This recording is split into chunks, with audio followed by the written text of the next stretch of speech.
Imagine with me, you're living a boring life from home to work and from work to home, and without any warning, you find yourself stuffed into the body of someone you don't even know. And from here, you get to use magic, meet dragons, go on adventures, and the world goes completely crazy. Our story begins with Takro. We learn that he's a 30-year-old employee riding public transport to go to work. We learn that he's fed up with his life because his day repeats almost every day. The same job, the same commute, the same everything. Even though this is supposed to be the normal life for any young man his age and should be comfortable for him. But he's sure there's something else, something different he can do. And then while he's sitting minding his own business, watching TV, he's surprised by a very bright light that emerges. Without any warning, he suddenly finds himself sitting in a strange place with a person in front of him welcoming him. He doesn't understand anything and asks him, "Who are you, for God's sake?"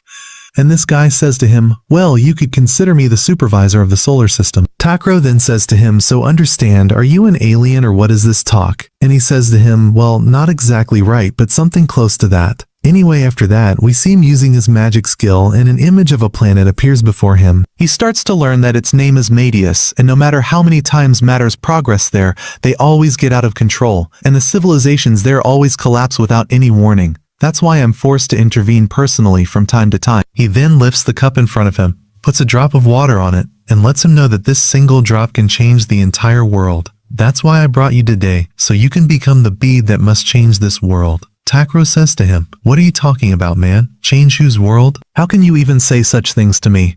I'm just an ordinary person," he says to him. "Look, in any case, if you don't agree to this offer, you will simply disappear from existence." Takro says to him, "What is this nonsense you're saying? And how can you talk to me as if it's a casual topic that I might disappear from existence? Look, just don't get worked up. I'm not sending you there empty-handed. I can give you any gifts you ask for, and also all the abilities you want." Up until now, he's not comprehending the talk. He says to him, "Wait a second, what kind of gifts are you talking about?" He says to him, "Look, the abilities I'm talking about are that you can use magical power." So he writes on the form he has, and Takro doesn't understand anything and says, "What magic, man, are you talking about?" Let's see, he starts to think for a bit and says to him, "But I want some really awesome companions, but don't rush your livelihood. You'll meet all that on your journey anyway. Look, I'll give you a skill to my taste. You can use the exploration skill, so you can gather materials and sell them to earn some money and funds. Just great. Isn't that right?" But the old man sacrifices and insists on giving him a bag where he can store everything he wants. "I will grant you the language of this world so you can communicate with the humans there." Then, Takro is standing, surprised that his legs are starting to fade from the place. "You see, time's up.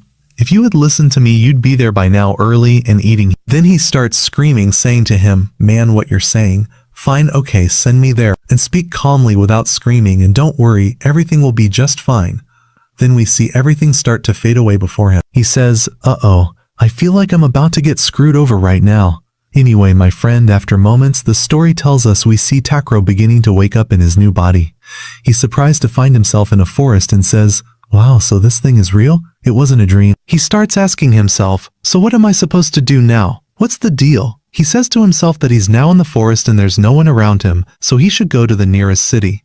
He starts walking through the forest, and after a while of walking just fine, we see he finally manages to get out of that dense forest and reaches the nearest village.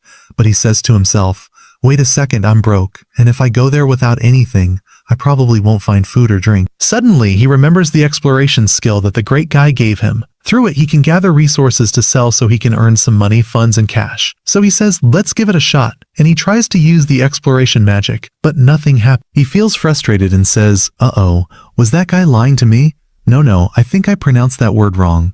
He starts trying different pronunciations, saying words like search, and we see the exploration spell finally activate. As soon as he looks around, he's surprised to see strange marks surrounding him everywhere, through which he can pinpoint the location of the resources he can gather. He realizes he can only activate the exploration magic when he pronounces the correct word. Anyway, after that, we see him approach one of the plants and tries to examine it through his system to know its abilities. And he starts as usual, finally managing to activate the appraisal skill. Through it, he can learn that the plant in his hand is of B rank, and this puts him at the peak of success because this magic is very useful. After that, he gets up and goes to gather all the resources marked by his system. After he manages to gather some resources like Felgol, but it's just forced, and I think these resources will serve the purpose. But the problem for him is that most of them are of low. Then he notices a stone among the plants, and when he picks it up, he sees that it looks beautiful. So he tries to use the appraisal skill on it. And here comes the shock for him. What he's holding in his hand is a mirror stone, and not just that, it's of high. After the system discovery, he learns that all specialized resources have a specific mark. After he puts all the resources he collected into his bag, he's excited and wants to know exactly how much he can earn from the resources he gathered. And since it's getting late, he tries to go to the village before dark falls. Indeed, we see him reach the village guards. The guard is basically asleep, and when he first sees him, he says, "Who are you?" He starts introducing himself, saying he's just a traveler, nothing more. The guard notices that he's very tall. He says to him, "So, are you a warrior or a swordsman, or what's the deal?" He says to him, "No man, what are you talking about? I came here to sell some resources, that's all." He says to him, "A specialist in gathering resources? That's very rare." He says to him, "Anyway, my name is Marur, one of the village guards." Before letting him into the village, he says to him, "Look, we don't have specialized resource shops here, but there's a big store that buys everything from." When Takro enters the village, we notice that he's taller than the people present, and he attracts attention with the people's glances. He's extremely embarrassed. But anyway, he continues on his way until he reaches the shop. As soon as he enters the shop, the old man there starts talking to him and says, "Who are you? I haven't seen you before. Are you looking for something specific? Buy them." After that, he takes out the stone he found in the forest, and the old man is astonished and scrutinizes it. He's amazed because the item in his hand is called a rose anteater hammer, and it's strong and in excellent condition. "Honestly, I'm surprised you managed to get something like this. What do you say I buy it from you right now for 5 silver coins? Takro says to him, "Honestly, I don't know the prevailing prices, so maybe you could give me some background on them. Or you could tell me how much a night at the inn costs so I can do my best." The old man says to him, "Look, sir, staying at the inn for one night costs 500 lala. Anyway, as for the single silver coin, it's worth 1,000 lala." Our friend starts calculating for the items he brought. He's surprised they are worth 50,000 lala. The old man says to him, "So, do you agree to the deal?" He says to him, "Sure thing, boss." The old man is extremely happy to the point that he starts pinching his cheek and says to him, "You fool, do you know what you're pinching on your cheek exactly?" We see the old man says to him, he says to you, "If you have other resources, show them to me, maybe I'll buy them from you." Takro says to him, "Is that all?" He gets up and takes out all the things he collected from the heart of the forest. The old man is amazed and says to him, "You managed to gather all this by yourself, you son of a..." Takro says, "All there is to it is that I was traveling between countries and collecting things, meaning these are from the road." The old man says to him, "Since you're a specialist in gathering resources, I have a job for you that's just great." Takro says to him, "I don't have a problem, but can you clarify for me what kind of job you want me to do exactly?" The old man says, "I don't have any problem, but you must focus with me. I want you to go now and gather mithril ore from the eastern mountain." He says, "I don't have any problem, but do you have a map of that place?" The old man says to him, "Easy and simple since we've..." After that, he gets up and takes out a bundle of lala and says to him, "What do you think, sir, about taking 350,000 lala in exchange for the resources you brought me today?" Takro says, "This amount is worth about 3.5 million Japanese lala." But the old man says, "Look at the paper before you go there. I must warn you, there are many monsters there. The situation is on you. You are a young man and you're awesome, and I'm not worried about you in that regard." He says to him, "Wow, are you telling me this now?" Anyway, after our friend leaves the old man, he goes to the nearest inn and really wants to take a solid shower to relax a bit. While he's sitting, we see a young girl entering and letting him know that they brought him some hot water, that their inn provides this service for a small fee. Takro is surprised by this and says to her, "Wait a second, what am I supposed to do with this water exactly?" She says to him, "Well, I'm the one who should be telling you. You can wash your body, your hands, and your face." With this talk, and since you're an adventurer and keep tiring yourself out for nothing, you should, like to clean yourself. Takro says to her, "Actually, I want to take a shower. Where is the bathroom?" The girl says to him, "Bathroom? What bathroom are you talking about, man? Those things are only for the nobles." Takro here takes the shock. He says, "Wow, why do you keep surprising me?" She says to him, "Look, I heard that some mages have magical abilities that allow them to clean themselves, something like that. Similar to a quick shower." He says, "Wow, why do you keep surprising me?" She says to him, "Look, I heard that some mages have magical abilities that allow them to clean themselves, something like that, similar to a quick shower, but unfortunately that talk isn't available in our village at all." Hearing this, he is amazed and says to her, "Miss, why didn't you tell me from the beginning?" So he decides to take the hot water from her and gives her some lala and says to her, "Keep the change for your sake." After that girl leaves him and walks away, he starts as usual, with the incantation until he manages to reach the correct incantation in less than a moment. The water starts cleaning him from every part. After he finishes, we see the guy literally shines as if he just came from the agency. Our friend is extremely happy but says to himself, since I love bathrooms anyway, this won't suit me in the future, but never mind. On the second day, we see Takro goes to the forest and starts gathering resources. The appraisal and exploration skills make it easy for him to gather high-value resources. While gathering resources, he notices a mark he sees for the first time among the herbs. So, he approaches that mark. Here comes the shock for him. He finds a corpse in front of him. What the hell is this dirty talk? We didn't agree on this. But still, he's curious and tries to use the appraisal skill on the items next to the corpse. They turn out to be very valuable, but it's not clear what level they are exactly. So he decides to take this sword that's thrown on the ground. You know that honoring the dead is by burying him. So he tries to bury him and continues gathering resources until night falls upon him. So he tries to surround himself with a circle and activates the barrier magic for it. After that, he tries to cook and relax and make some food for himself. He had planned with some spices and puts meat on them. When he finishes cooking, he starts eating and finds that he made something awesome, to be honest. After he goes to his state, he tries to go deeper into that forest more and more until he reaches the forest of white trees. This forest actually has a name too and is known as the Ancient Dragon Forest. And as we learned from the old man, this forest is dangerous and full of monsters. We know he must cross this forest to reach the eastern mountains and start gathering mithril ore. He starts delving into the forest and uses magic to start lighting his way through the plants he starts collecting. He realizes that this area has neither monsters nor living creatures, so he takes advantage of this situation for his own benefit and starts advancing further and further into this forest to get out of it as quickly as possible.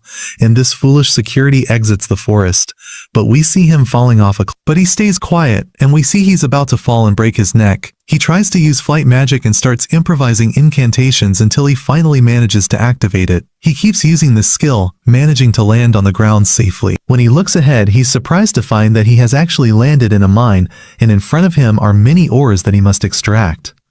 In the meantime, we see he doesn't waste time and takes out his small sickle and starts digging for minerals. The first thing he manages to extract is silver ore, which makes him excited. Some time passes just fine, but unfortunately, he hasn't found anything related to mithril ore yet, so he tries to use his exploration skill on the widest scope. Indeed, he manages to pinpoint the location of some ores, but they are in a place deeper than the rest. While he's standing without any warning, we see an earthquake occurs.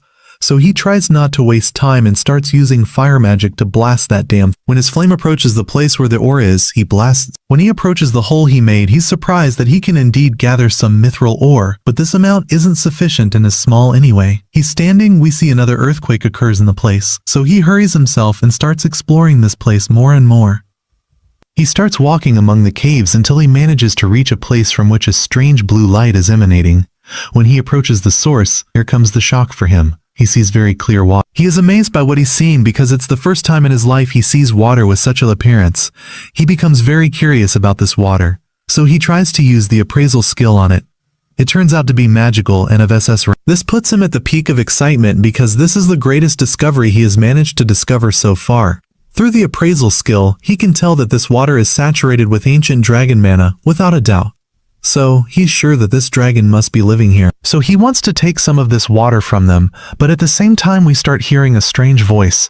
It starts talking to him and asks him, "How dare you wake me from my sleep?" But it becomes clear to us that Takro isn't even hearing this voice. As soon as he touches the water, we see a strange creature starting to emerge from it.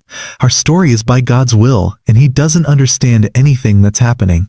He's surprised that a giant dragon appears before. I'm telling you, I've been talking to you since earlier. Why don't you answer my questions? On top of all that, I'm not finished. You managed to withstand my pressure, contrary to expectations. Exactly. We see Takro starts apologizing to this entity that he entered his home without permission. The dragon, for his part, is also by God's will in his story, not understanding the being in front of him. He says to him, "Are you foolish, my son? By God, you're foolish. But take it easy at first. Who are you?" Our friend starts introducing himself, that his name is Takro, and he's one of the humans. The dragon is amazed and says to him, "You're a human, but an immense amount of magic is emanating from you. So awesome that it woke me from the stasis I was." Takro says to him, "Magical power overwhelming. What are you talking about, man?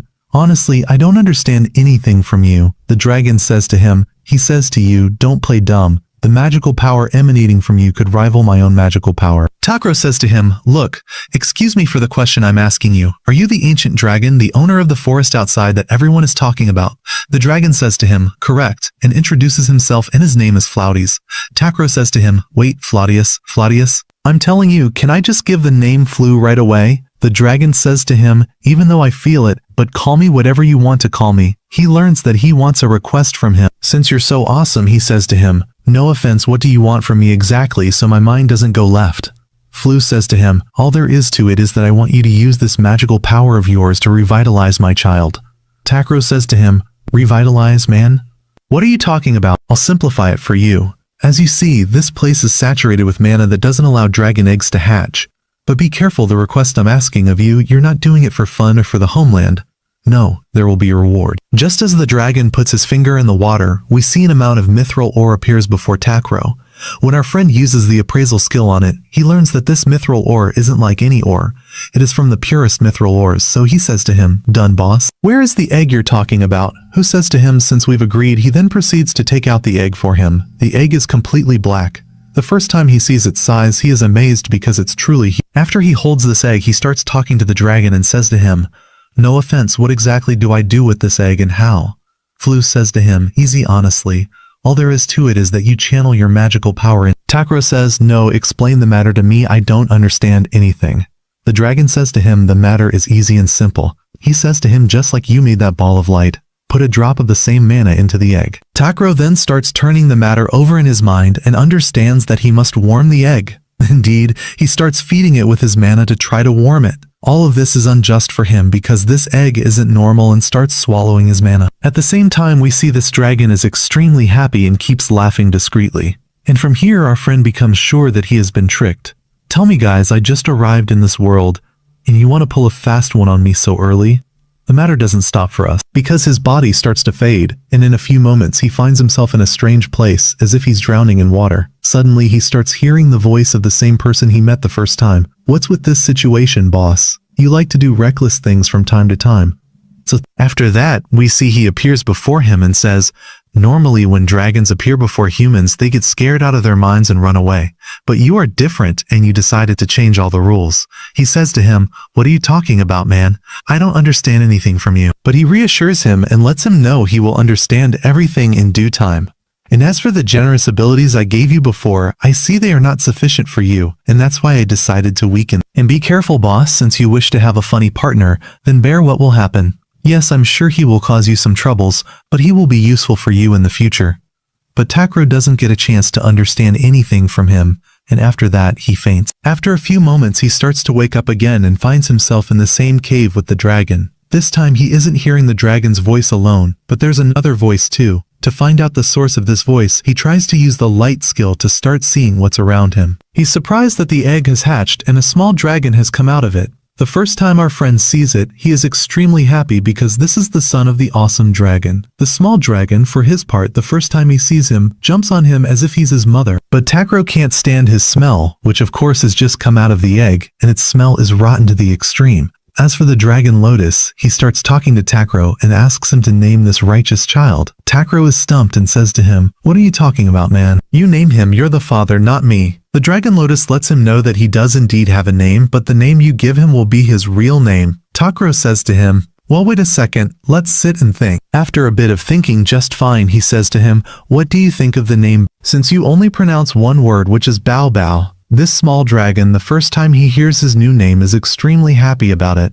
After that, Lotus starts talking to his son. He says to him, look, Luri, I want you to leave this cave and start exploring the whole world. So we see Takro and this small dragon become a team together. He is amazed by what's happening. He says to him, what are you talking about, man? You're his father, meaning you're supposed to show him the world, not me. But Lotus says to him, there's no need for this talk now. Since you are a good person and also so awesome, with great magical power, with this, I can entrust my son to you, and I am reassured. After that, we see Lotus starts using his power and does something in his direction. After that, he starts to submerge in the water, and before he disappears completely, he lets him know that he is relying on him for everything. As for Takro, after they manage to gather some mithril just fine, he starts talking to him and says to him, He says to you, boss, from today we will be able to go on trips and gather resources and will be awesome and cool to the extreme. But before anything, your smell is rotten. So he tries to use purification magic on him and cleans him. And up to here, my friend, we have reached the end of the first episode of Takero's story. So you're like, share and smooth subscribe, and let's get this video to 100,000 likes, and wait for us in the new parts of Takero's story.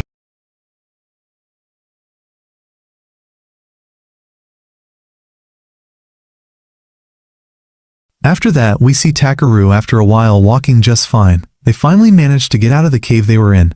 It's the first time for this baby dragon to leave the cave, so he's extremely excited and bouncing all over the place. As for Takeru, he realizes that traveling through the forest at night will be dangerous, and on top of that, he's hungry. So he starts talking with Pi, and they decide to camp together for the night. He starts preparing things. The first thing he does is open the backpack and finds it full of water, my friend. This is the same water found in the ancient dragon's lake.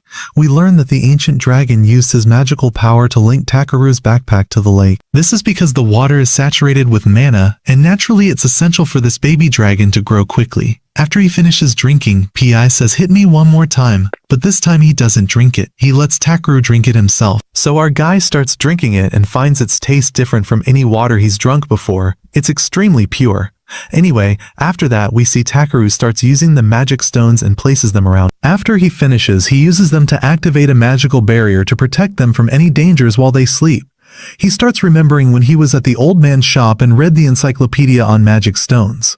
He saw that these stones are very important and their price is precious. Back to the present, he tries to use his power to create a magic stone, and indeed he succeeds in doing that. He then uses it as a fire source so he can cook and make some great food. Our guy here is pampering the food. He takes out a piece of lamb and starts cooking it, making some excellent soup out of it.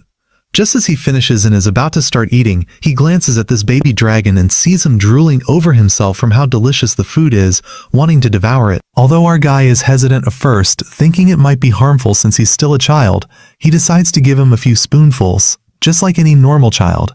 He starts gulping it down quickly, even though it's hot and burns him. Takeru says, "You idiot, didn't I tell you it's hot?" And since our guy has a big heart, he cools down the soup for him and starts feeding it to him. I is in utter bliss, to the point that this baby dragon literally melts. As for Takeru, he's happy about this because he finally found someone to share the food he eats with. Then he starts asking Pi, "Hey buddy, don't you feel lonely since you've been separated from your father?" He's surprised that the dragon gets close to him, denies feeling lonely, and confirms he doesn't feel lonely as long as he's with him. He uses the appraisal skill on him and is surprised that this creature is way stronger than him. But despite all these dirty tricks, he decides to take responsibility for protecting him, feeling that this cute dragon is very endearing to him and he can't do without him. So he starts talking to Pi and gives him some instructions, saying, "Even if you are stronger than me, you must never, under any circumstances, act recklessly, and you must always listen." He tells him, "If anything happens to you, the dragon father inside you will come and give you a serious beating." But Pi is already in another world, having gone into a deep sleep. Our guy starts remembering that when he first came to this world, he wished for a nice partner. Then he remembers Mosen, the one who brought him here, and says, "Wait a second, maybe that dude planned everything." But anyway, the next day, my friend, we see Takeru takes Pi and they start climbing the mountains until they finally reach the forest. He confirms that this is the same path he came from and that it's the same cliff he fell from. But he's surprised that the forest's appearance has completely changed. However, he tells himself that in the beginning and the end, it's considered a mysterious forest, he's in another world, and the laws he lived by don't necessarily apply to this world's law. He decides to walk around in it a bit. He also decides to seize this opportunity and start gathering some resources. He uses the search skill to focus only on rank S resources. Indeed, he finds some plants and starts collecting them. But suddenly, this cute dragon comes to him, scared of something specific. He confirms that something dangerous is coming towards them. So he uses the search skill again, this time for monsters. Through it, he can pinpoint the locations of the monsters nearby. But he says to himself, "Wait a second, before I entered the cave, there wasn't a single monster that dared to come near me. Probably because of that foul smell, no one came near." Despite that, he prepares to face these monsters, thinking that if he kills them, he'll surely get some great resources. Suddenly, buddy, we see a dangerous monster appears behind. Takeru uses the appraisal skill and learns the monster's name is Rock Vulture and it's rank C. It's very dangerous because it's a carnivorous predator. He says to himself, "If I had encountered this creature before meeting the dragon, I would have said it's savage, but it's actually cute compared to him." When he looks at the rest of its stats, he's surprised that one of its characteristics is that its meat is very tasty. He says, well, that's it, you're on the grill, prepare to be devoured. While this creature is thinking of attacking him, we see Takeru uses his magic to create a barrier around him. After that, he manages to create ice crystals in front of him. The vulture decides to attack him. He says, well, that's it, we've secured dinner for the next month. But Pai starts warning him that something is coming from behind them. Suddenly a pack of wolves arrives where they are. He says, well, it seems we're going to have a meat feast. We see one of the wolves tries to attack him, but at the same time we see Takeru uses a self-enhancement spell, a different type of magic to make his body lighter and increase his speed. When the wolf tries to pounce on him, Takeru manages to dodge it in the blink of an eye. Then he says, not bad, and delivers a fatal blow to its head, literally finishing it off. The second one decides to seize the opportunity and attack him, but Takeru manages to block its attack and delivers a punch that sends it flying, along with the one coming behind it. After finishing the fight, he starts collecting the meat into his backpack. He also collects some other great resources. He then uses the detection skill and is surprised that more monsters are coming in his direction. He says, oh man, I can't fight all day long. We must escape once and for all. He finds Pierre grabbing him and trying to lift him, attempting to fly with both of them. He says, hey boss, what exactly are you doing? He understands that he's trying to carry him so they can fly, both of them. He tells him, dude, why didn't you say so earlier? He then uses a spell on himself to make his body light. Soon we see the two flying at insane speed through the air. He starts talking to him, saying, calm down, buddy. By the way, we've covered a great distance. He starts convincing him to land on the ground, and indeed that's what happens. He lets him go and Takeru lands directly on his neck, followed by some intense tickling. We see our guy starts waking up from the coma he entered. When he starts looking around, the surprise for him is that they have left the forest and are now located on the road leading to the village he came from the first time. He understands that Pi was trying to save him from the start, and that's why he thanks him for what he did. But he says, be careful buddy, in the end, I'm just a human and you can't treat me the way you do. But anyway, it's clear that you've become a competent partner and it seems I'll rely on you in the future. This makes Pi extremely happy and he starts hugging him tightly. Takeru says, hey, I'm still human, don't be so violent.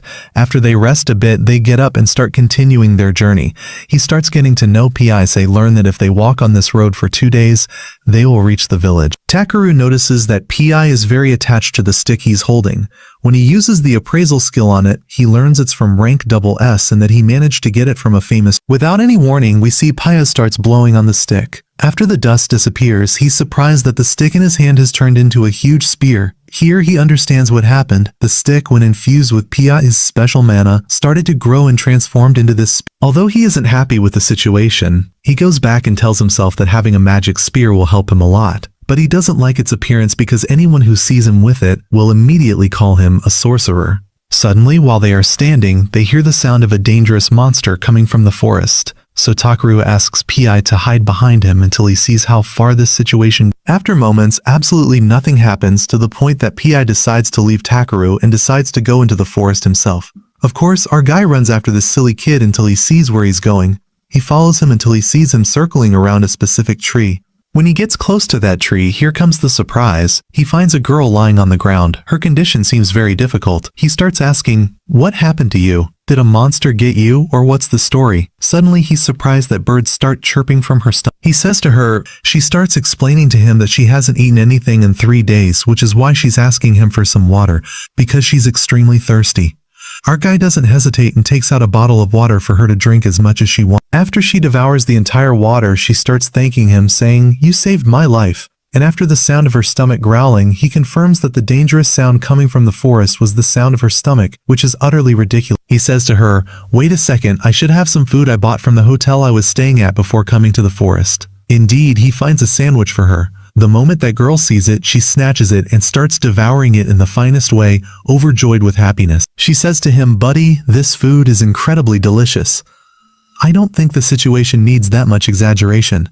Anyone who is hungry and eats will find the food amazing and delicious. After that, he starts talking to her and says, no offense, but I have a few questions you must answer because I'm very confused. She says, go ahead, buddy. Look, I'm very confused. It's possible you're far from the village, but not so far that all this happens to you and you run out of all food and drink in such a short time. She says, The thing is, everything happened suddenly, and I was forced to leave the village before taking all the resources I needed. But he says to her, still, that's not a justification. The girl gets angry with him and feels that he's belittling the food he gave her. She gets close to him. He says to her, what's this, lady? The awful smell coming from you. You've ruined all my imaginations about jam. I thought their smell would be great and refreshing, similar to jasmine or mint like this, but it seems your smell is similar to something called fertilizer. She says to him, what kind of nasty talk are you saying? Well, maybe his smell isn't that bad, but not to this degree. Are you stupid, buddy? What are you talking about? Anyway, I thank you very much for the food you gave me, but I must leave now. She waits for him to respond, plays with her teeth, and then runs away. After that, we see our guy sits aside and starts collecting some plants casually. After collecting everything he needs and continuing his journey, he finally exits the cursed forest once and for all. Suddenly, P.I. starts talking to him and alerts him that something is coming towards them. When our guy starts focusing a little, he's surprised to see a carriage coming from afar. He says to him, your eyesight is so sharp you could see all that distance. When the carriage reaches them, here comes the surprise. He's surprised that the horse looks strange. He uses the appraisal skill on it and learns that it's a unicorn horse. Yes, it's not fast, but it has enough physical strength to pull the carriage with complete ease. The carriage owner starts talking to Takeru and says, where are you going? Where are you coming from? What's going on with you? He says, nothing, buddy. As you see, I just came out of the forest and am on my way to Romi village. The man pulling the carriage, Mr. B, says to him, wait a second, you want to cover all that distance on foot? Takeru says, correct. And he says to him, you're crazy, that's very difficult for you. But then he notices the stick he's holding and says, wait a second, are you a sorcerer or what's the deal? Takeru says to him, no man, it's nothing like I use this stick to collect some resources and start trading with them and all that. The carriage owner says, you specialize in gathering resources, that's very difficult and rare. He says, anyway, buddy, we are currently heading to Romi village. What do you say you come with us? He says, thank you, buddy, but be careful, my body is a bit large. From here, the children, as soon as they come out, start laughing at his appearance. The driver says, no problem, buddy, ride with us. He gets into the carriage. We see the children start joking with him. He's surprised by this because ever since he came to this world, children have liked him in this strange way, and this has made things a bit easier for him. Naturally, since children like him, the parents don't worry about it. As for the carriage owner and his wife, they start introducing themselves, but we don't need their names for anything. They tell him that in their village, they made a decision that they must help anyone in need. So the children get close to Takeru and start offering him some sweets. Takeru says, wait a second, buddy, aren't you afraid I might be an evil man and kidnap everything you own? He says, no, none of that talk. You don't look evil at all. You're a silly person. If you really had any bad intentions towards us, our bell would have started ringing. Then they show him the magical tool through which they can detect the intentions of any person who decides to attack them or has evil intentions towards them. He says, wow, this thing is extremely useful. It seems I might be able to make it with magic stones later. After that, he starts talking to them and introduces himself, saying his name is Takeru. While they are sitting, we see P starts moving a little. The children, as soon as they hear his sound, say, what? Seriously, do you have a monster? He becomes worried about the situation and doesn't want to reveal PI. He tells them, I have a monster with me and he's quite rare. But the mother reassures him and lets him know that adventurers usually travel with monsters, so it's easy. This reassures our guy and he decides to show PI to them. The moment they see him, they are in utter bliss and excitement. The mother says, wait a second, where did you get this thing? They start learning that he had an egg in the forest and managed to use his magical power to make it hatch. This amazes them greatly as this is very rare. Yes, there are dragon knights, but they are also rare. As for a real dragon, it's much rarer than them. So he says to himself, if there are really other dragon knights in this world, then I must meet them and learn from them as much as possible. At the end of the day, they decide to camp together in the forest. Here we see Takeru tries to use the magic stones, obviously to create a barrier through them to protect them from any monsters that might think of attacking. The mother says, leave the food matter to me. I'll prepare some food for you with complete hospitality. But Takeru says, no, but lady, I'm treating you to food today. He takes out some spices, meats and all that and starts cooking. The children naturally, the moment they see him taking out these things, are amazed and say, are you a sorcerer? He says to them, no, all there is to it is that my backpack is called an item box and I can store anything I want in it. After that, we see Takeru starts preparing food for them and makes some incredibly tasty food for them. When they start eating, buddy, here comes the amazement for them. It's the first time they've eaten food with such deliciousness and flavor to the point that the father of the family starts shedding tears, crying and says, Buddy, we've been on this journey for about 10 days and all we've eaten is dry food, cured meat, and dry bread. You know, life was dry for me, but this food... No, you've done so many things for us. After they finish everything and before they sleep we see them start singing and dancing, something utterly crazy. So when sleep time comes we see Takeru starts thinking about everything happening to him. Yes, I was living a stable life in my previous life, but I was always alone, all by myself, and it was extremely boring. But ever since I came to this world, I understood what it means to share food with other people and to laugh heartily. Truly. The next day, Takeru went to look for the family of Bellori, the men he found dead in the forest, to tell them what happened to him and give them some of his belongings. The family was utterly devastated with grief, especially since they had told him not to go on any adventures, but he had insisted to pay for his sick father's medicine. Takeru saw the father, exhausted and weary, and felt guilty that their son had died, so he decided to do anything to help them. After that, he went to the guild to sell some herbs, and the clerk there was amazed at the size of the mushrooms and leaves he brought. Suddenly, Ariana appeared and started looking for him, saying that people in the city had come to like him a lot, and there were several new jobs made specifically in his name. Takeru smiled and told her it was great they could recognize work like that, but he couldn't finish all these requests. He would take only a few. Later, he went to take a long shower in the public bath to relax. He remembered that when he first arrived, the bath was in terrible condition and the water smelled bad, so he used his purification magic to clean it and make the water nice. After that he went in, but a monster in human form known as the fighter Clay entered. Takeru was surprised he came now and said, "You usually never come at this time." Clay replied, "The weather looks like it's going to rain, so I thought I'd take my bath early." After a while Clay asked him, "Can you really use healing magic? Everyone is saying you cured a sick man in the poor alley for free." Takeru said, "Yeah, that did happen." Clay was shocked and said, "That's very rare, most healers charge a lot of money." Takeru thought for a moment and said, "You're right. I might have upset the healers since they take money and I did it for free." Clay burst out laughing and said, "You really are strange." He told him not to worry about anything. The important thing was that his conscience was clear. Clay encouraged him, saying, "Take the rank determination test because your level deserves much more than this." But Takeru said, "I'm comfortable like this. I don't need to be promoted." Before leaving, Clay told him, "Be careful of yourself because people like you always attract attention." Then he left him and walked away. After that, Takeru delivered a new batch of herbs to the guild. The clerk thanked him profusely and said his work was excellent, but asked why he didn't want to be promoted. Takeru replied with a smile, "I'm happy like this." Suddenly there was a big commotion in the guild. Someone ran and shouting, "A goblin horde is attacking the city from the southern plains." Everyone tensed up. The guild master ordered all adventurers starting from rank D and above to prepare for battle. But when asked about adventurers of that rank, they said there was only Clay in the city currently. The guild master smiled and said, "Good thing we have the Dragon King himself for support." Takeru heard all this and said, "I'm only rank F anyway and it's none of my business, let them handle it." But the guild master saw him and said in a sharp tone, "You're coming too whether you like it or not," because he was confident in him. Soon after, all the warriors gathered, and the guild master explained the plan.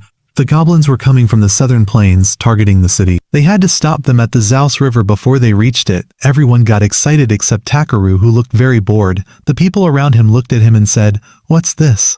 How can a rank F participate with him?" The guild master said, "I'm the one who chose him, and I've heard a lot of good things about him." Then he walked away. Later, the little nurse Muesli came and said, "I don't know why they brought you, but don't worry, I'm here beside you and I'll help you." Takeru was surprised and said, "Help me how?" She said, "I know how to use healing magic and I'll be with the medical team." He laughed and thought to himself, she looks overly excited and that doesn't bode well at all. Later they reached the rear camp. Suddenly Muesli screamed when she saw a passing bird and immediately grabbed Takeru's arm in fear, so Takeru said, "Could you let go of my arm and step back a bit?" She said, "I'm not scared, you know." He looked at her and said, "Yeah, of course I know you're very brave." He told her calmly, "We're in a rear camp far from the battle and there's no danger here. Fear isn't a shame, the important thing is to do what you can." His words of course greatly encouraged her. She smiled and said, "I'll do what I can." She entered the tent. At that moment Clay came out and said to him, "You're really weird. A moment ago you didn't want to come and now you're giving motivational speeches." Takeru laughed and said, "I just don't like trouble, that's all." Then he was surprised and asked him, "Aren't you supposed to be on the front lines?" Clay told him, "I was resting a bit because my old wounds started hurting again." Takeru remembered the scars he saw on his back in the bath and asked him about them. Clay was silent for a moment and said, "The scars on my back are considered a mark of disgrace because they show I was stabbed while running away." But Takeru said to him calmly, "On the contrary, I see that you were protecting someone, and even if you got injured and survived, that's something to be proud of, not ashamed of." Clay was moved by his words. Suddenly they heard the sound of heavy footsteps approaching. The ground was shaking. Clay said with worry, "That means the front line has fallen." He grabbed his spear and said, "I'm going to stop them." Takaru said to him quickly, "Wait, your body is still hurting," but Clay ran off without listening. After Clay left him and ran off, Takaru stood there for a moment, watching him move away quickly, and thought to himself, that man is crazy trying to fight alone while injured like that.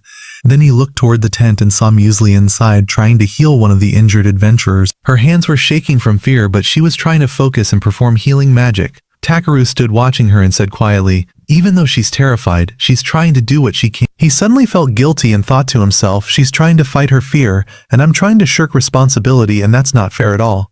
He raised his head and said sharply, "I won't allow anyone here to get hurt." He started using his incantation and made a huge magic circle around the camp, saying, "This shield will protect them all, and no one will be able to get near." After making sure everyone was safe, he grabbed his staff and said, "Now it's my turn," and disappeared from his spot for a moment, appearing near the front lines of the battlefield.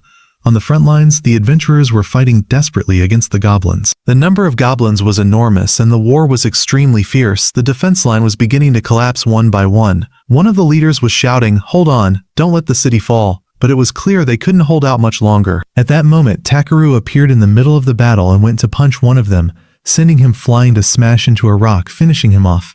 Everyone froze in shock, but he thought to himself, "Oh my god, these are just like humans." But there was no time to think. Then he called to Bee and said, "Come on now, finish off the rest." Bee immediately came and flew into the sky, striking with powerful lightning, and in a moment all the goblins were burned. Takaru went to check on the people and asked them what happened.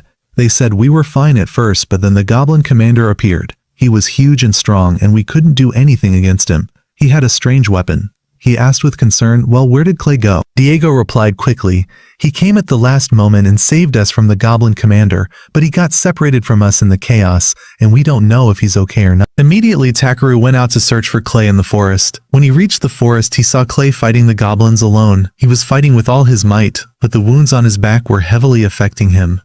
Every move pained him, yet he continued fighting. The goblins were many around him, and he was trying to fend them off with his spear. But in the end, the pain in his back increased too much and he fell to his knees. The goblins saw him falling and attacked him from behind. Before they could hit him, Takaru arrived at the last moment and immediately said an incantation, and a strong lightning bolt shot from his hand, striking all the goblins at once, managing to burn them and finish them all off. Clay looked at Takaru exhausted and said, "What are you doing here? This place is very dangerous." Takaru said, "I was looking for you and I can't leave you alone." Clay said, trying to stand up, "I can still fight and I won't abandon this battle." Takaru said, "That's enough. Your body can't take it, you'll die if you continue like this." Suddenly they heard a loud noise coming from afar and the sound of heavy footsteps shaking the ground. A huge goblin appeared from between the trees. Clay opened his eyes and said fearfully, "That's the goblin commander." Immediately the goblin commander attacked them, but both of them jumped at the last moment and managed to dodge his attack. Clay stood on his feet, suppressing his pain, and said to Takaru, "There's no way to escape now. We can't possibly run from this giant goblin." He said, "I'll stop him even if it's the last day of my life, and I won't let my friend die in this place ever." Takaru was very moved by Clay's words and said, "Let me ask you something before you start fighting with him." Takaru said, "The wounds on your back, do they have a special meaning to you?" Clay was surprised by the question because it was a very strange question during a battle. "I'll tell you later. Those scars don't represent anything to me but failure, and they remind me of how I was weak once, so I hate them with all my heart." Takaru said to him calmly, "So you wouldn't mind if they disappeared?" Clay was surprised and said, "Disappear? How? I don't understand." Immediately Takaru took out some of the magic water from his bag and threw it on him. Then he raised his hand and said the incantation for complete healing to erase his wounds. But apparently there was a side effect he hadn't accounted for because the wounds indeed disappeared, but Clay's body also began to change, and his skin color turned black. Takaru stood shocked, saying, "What happened?" Clay also didn't understand anything, but he noticed that all the pain was gone and felt a strange, unnatural power within him. He decided to try his new strength. He stood alone in front of the goblins, and in a few seconds he managed to finish them all off. That same night, Clay entered Takaru's room and had returned to his normal form, but he felt a tremendous energy within him. He said to him, "What exactly did you do to me today?" Takaru said very calmly, "I didn't do anything except use a bit of magic water from the ancient dragon as a catalyst, and then I performed a healing incantation on you to heal you."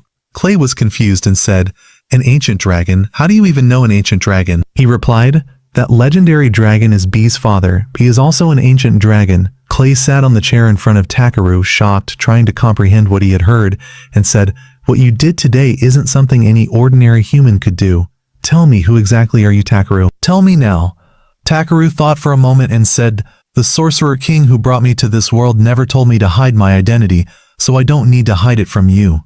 He said I come from another world." Clay was silent for a few seconds, of course, unable to comprehend the words and not knowing whether to believe them or not. Takaru sat with him and explained everything that had happened since he arrived in this world. Despite his shock, Clay believed every word Takaru said because he had seen his power with his own eyes. After that, Clay promised him and said, "The secret will remain between us." He told Takaru, "You have to be careful because you possess great power, and you must have the strength and ability to control it." This, of course, after he changed his form in battle the last. After that, Takaru goes out to the city and goes to the craftsman, amazed at how big it is. He hadn't imagined its size. Suddenly he stops in front of a weapon shop because he wants to buy something important, but he hears someone standing behind. When he looks back, he finds the shop owner telling him, "Is there something important that caught your attention?" We continue our story and see Takaru asking her, "Do you sell shears for gathering resources?" She tells him, "We sell weapons." When she finds out that this is Takaru, the famous resource gatherer, she is very amazed to have met him and begins to introduce herself. We learn that the shop owner's name is Ripple, and she tells him, "I know a very skilled blacksmith who can make anything you want." She tells him he is a high-class blacksmith from the Taraz grade and his name is Gross. After that, she takes him to the blacksmith's forge, and they go to meet the blacksmith Gross. Ripple introduces him to Takaru, telling him this is the adventurer everyone is talking about, the one who saved the city last time from the goblin attack. So the blacksmith Gross begins to welcome him, surprised that he is still a beginner adventurer and has gained such great fame. After that, Ripple tells Gross, "I have an idea, we can get ore to make the swords we want." Gross understands what she wants exactly and says to her, "It's impossible to enter there because the mine you're talking about is very dangerous and full of monsters and demons." So she says, "Don't forget we have a competition deadline, and if we make our swords with ordinary ore, we won't win it." They keep arguing with each other. The two of them, and Takaru doesn't understand what the ore called a dar is, that they're so afraid to go after alone. In the end, Gross insists on not sending Takaru to the mine and says, "I'm not ready to send a young man there to die." But Takaru had a different opinion and says to him, "Is the dar ore in the Ryahi mine that important?" Ripple tells him, "Yes, it's the most important ore we're looking for to make our swords." So Takaru tells them, "I'm ready to go there and get the ore you want for you, in exchange for Gross making special shears for me that no one else can use." Gross says to him, "Son, you're crazy. Didn't I warn you that place is dangerous and full of demons?" He tells him, "Don't worry about me." He shows him the lobster claw he hunted. Gross and Ripple, when they first see it, are terrified and say that's something even rank B adventurers can't easily deal with. They finally agree that Takaru can go to the Manga Miyohai mine alone to get the ore they want, and they learn that Manga Miyohai is located in the city of the dwarves. Suddenly, B asks to eat the lobster they hunted. Takaru tells her unfortunately there's nothing left of it. He decides to go down to the forest to get food and goes down in front of the horse market. Suddenly, he hears a girl's voice shouting, and he says, "I've heard this voice before." It turns out to be the girl from the elf race that Takaru found in the forest last time, who ate and left him, running off, and she smelled bad. We see her shouting at the horse merchant, telling him she's looking for a horse with wings that can fly and is white. The merchant literally doesn't understand what she wants exactly and tells her, "I have many means of transportation like horses and birds that can deliver adventurers anywhere they want, but the white-winged horse you're looking for, unfortunately, isn't available with me." Takaru, of course, hears this argument and doesn't want to get involved so as not to bother with this girl again.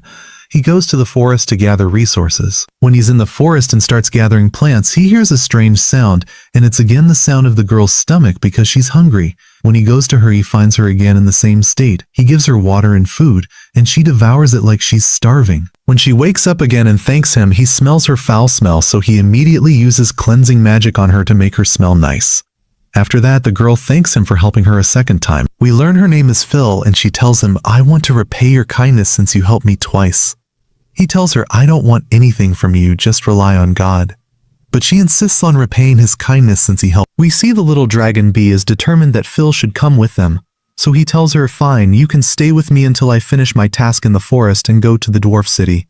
At that time, he asks her to gather the important resources available in the forest for him. But the forest girl keeps bringing him animal droppings, thinking they are rare items. And one day, when she changes her mind, she brings him poisonous mushrooms to finish him off. At night, they decide to camp in the forest, so Phil tells him, "What do you think about me going to gather some firewood for us to light a fire?"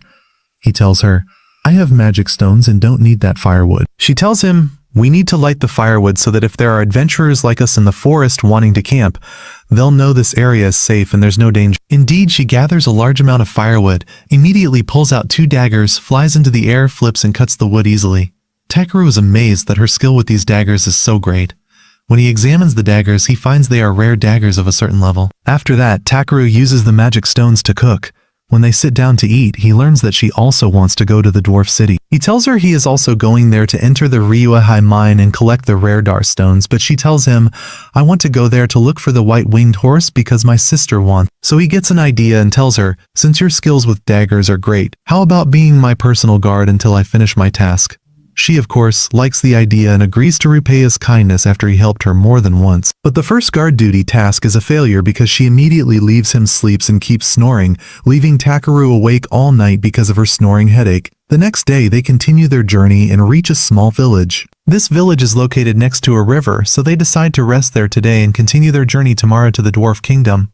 Of course, the first thing they do in the village is go in to eat, and the food is very delicious. When they talk to each other, Phil tells him she has a lizard friend, so Takaru tells her, "I also know a lizard friend." Indeed, the lizard friend is sitting behind them because they were talking about the fighter Clay, and when Clay sees Takaru, he says to him, "What are you doing here? And how did you leave the city without leaving me a message?" Takaru gets scared and tells him, "I informed the guild before I left and told them I'd be late." So Clay asks him, "Where exactly are you going and what do you want to do?" He tells him, "I'm going to the dwarf kingdom because I want to enter the Ryuahai mine and collect the rare dar stone." Clay tells him that mine is very dangerous and full of strong monsters, and you won't gain anything by entering. He tells him, "The blacksmith who asked me for the stone made it hard for me, and honestly, I wanted to finish this task for him." Clay tells him, "I hope that when you finish the task and bring him the stones he wants, your reward will be worth the trouble you'll see there." He tells him, "Don't worry, I agreed with him that he would make shears for me to use in gathering resources, and these shears will be very rare and specific to me." Clay laughs at the silly compensation Takaru is asking for. When he learns that Phil will be his escort during his journey, Clay decides then that he will also join them and tells him, "Well, teacher, you have 2 guards now, and don't be afraid because your task will be done very easily." At that moment, Takaru feels he has gotten himself into trouble and brought a headache upon himself and says, "I hope this journey ends well." The next day, they reach the dwarf city. As usual, there is a long queue in front of any city, but it's clear that the lizard Clay has many acquaintances because he talks to the guards and lets them pass without standing in the long queue. When they pass through the gate, Takaru is shocked that the city is literally underground and looks very strange. The guard tells Clay that the king, when he learned you were coming, wanted to see you and talk to you, and this of course because you are the great hero who saved us from the Thunder King Zenjum and finished him off. Takaru asks Clay about the Thunder King he defeated. So he starts telling him and says the dwarves are geniuses in blacksmithing but can't use weapons, and they were forced to pay him tribute every period. But as soon as that demon saw me passing by chance in front of him, he immediately ran away and left them. Because of this, the dwarves decided to make a statue of Clay in the middle of the city. But when Clay first saw it, it looked funny and he didn't like it at all. As soon as he reaches the king, Clay immediately goes to him and keeps shouting and arguing with him, saying, "What is that statue you made outside? It doesn't look like me at all." Takaru feels that the king and Clay are close. The king then asks Takaru, "Why have you come?" He tells him, "I have an important message for you." The message is sent from Gross, the head of the blacksmiths, and requests the king to give Takaru permission to enter the Yohai mine. Indeed, the king agrees immediately. Clay here tells the king, "I'm here and Phil and I are with Takaru to protect him during his task inside the Yohei mine." The king seizes the opportunity and tells them, "Since you are now entering the mine, please inspect it well because lately there have been many tremors in the city and we don't know the cause." But in the end he tells them, "My feeling tells me the demons are the cause of this tremor and I'm sure they are inside the mine." He sends a guide with them. As soon as they enter, the place is extremely dark. Takaru uses his light magic to illuminate the mine. Then he uses his search magic on the map to understand everything in it so no one gets lost inside. Phil here is surprised that he is using 2 incantations at the same time and tells him, "Clearly your skills are great." He begins to search for the Dar ore, but the magic energy is weak here and he feels it's not present. He says, "I need to go deeper into the mine to find the ore." But suddenly the dragon bee starts making noises that there is danger around them now. So he uses his search skill again and finds 2 monsters in front of them. They all start preparing to face these monsters and defeat them. Suddenly, two huge spiders appear and attack them, but Clay immediately stabs the first one with his spear. Takeru uses his lightning skill and scares away the second spider, asking Phil to finish it off quickly, so she flies with her knives and keeps cutting into them. Takeru continues on his way and goes deeper, starting to feel that the magic energy and barrier in this place are high, so he begins to suspect that the stone is definitely there. He tells the guide with them that he has now found the stone and will use his method to extract it, so he should step back a bit so no one gets hurt. He creates a magic barrier inside the mine so that when he uses his magic, he doesn't destroy it. Then he summons 3 fire orbs and uses explosion magic, directing them toward the place he wants to blow up, and finds a bunch of stones. But the guide with them tells him these aren't the stones he's looking for because Dar stones are very rare. He tries to find another way to find these rare stones, but suddenly B makes noise again and tells him to hurry. There's a monster coming at us. Suddenly the place shakes and they hear a sound and know it's the demon inside the mine. Takeru then tells them stay back and no one interferes. I'll handle him myself. Clay tells him you're crazy to face that monster alone, but Takeru is very confident that he can defeat and finish him off. Suddenly a huge crab appears, but this time of a different color. Takeru here is very happy to see it and says, this will be our new meal. We continue our story and see the dragon B is very happy that he will finally eat because he was hungry. Takeru tells him, calm down a bit until we finish him off and hunt him first. Of course, Phil and Clay say, what nonsense are they thinking? This is the time we should finish him off first so he doesn't kill us. But the foolish Takeru keeps dancing with B until the crab attacks them. However, Takeru manages to dodge his attack. We learn that this crab's name is Trejo and is known to be very strong and of a certain rank, and has previously defeated very strong adventurers. They ask Takeru to cooperate with him to finish it off, but Takeru refuses to let anyone interfere in the fight and tells them, this crab is mine because I'm going to eat it. Takeru asks the dragon B to support him, but on the condition that he doesn't use lightning or fire so as not to ruin his meal. He uses his enhancement skill and speed skill and rushes to attack the crab. Of course they call out to him not to rush the attack. The dragon bee uses sound waves in his attack and Takeru immediately seizes the opportunity that the crab is feeling a headache, jumps into the air and comes down with his staff on its head with a strong blow. But the shock is that his crab's body is very hard. After that, the crab stands up and delivers a blow that knocks him to the ground. When he tries to attack him, he dodges his attack with speed. Here, the dragon bee intervenes and uses ice waves, managing to freeze the crab's legs so it can't attack Takeru. After that, Takeru uses his scan skill to start examining the crab and learn its weak points and attack them. Then he uses his ice magic skill and summons very strong ice arrows, hitting the crab with them, and indeed succeeds in freezing it in place and finishing it off. At that moment, Phil and the guide who entered with them are utterly amazed by Takeru's magic and how he managed to finish off this crab and freeze it so easily. We see the lizard Clay is literally furious and wants to strangle Takeru and says to him, why did you attack this crab alone? Takeru here immediately apologizes and says, I'm sorry, I didn't mean to, but I was afraid we'd use your weapons and then the crab would be inedible. Clay is surprised that Takeru wants to eat it and asks him, what's my role with you now? I'm supposed to be the personal guard and I should have a role with you in the mine here. He tells him, don't be upset, but I finished off this crab because I've faced one like it before, so I knew how to deal with it well. Clay tells him, you're right, your magic was amazing and insane, but you have to be careful next time and don't be hasty and rely on us, man, instead of fighting alone. After that, he tells him, don't worry, neither I nor Phil will object to any decision you make during combat. So Takeru apologizes for rushing and fighting the crab alone. Clay approaches him and says, never mind, teacher. Let's go pull this crab out of the mine now. After that, Takeru manages to collect a large amount of Dar ore, but he tells the guy that he feels a very strong magic energy inside. So if we go deeper into the mine, we can collect a large amount of Dar ore. The guide here can't believe himself and says, man, you finished off the crab that was driving our ancestors crazy, and you collected a huge amount of stones. What more do you want beyond that? He keeps thanking him for helping them. After that, we see Takeru happy and says, I tried to change everything in my own style, and I hope the changes I'm making in this world are positive.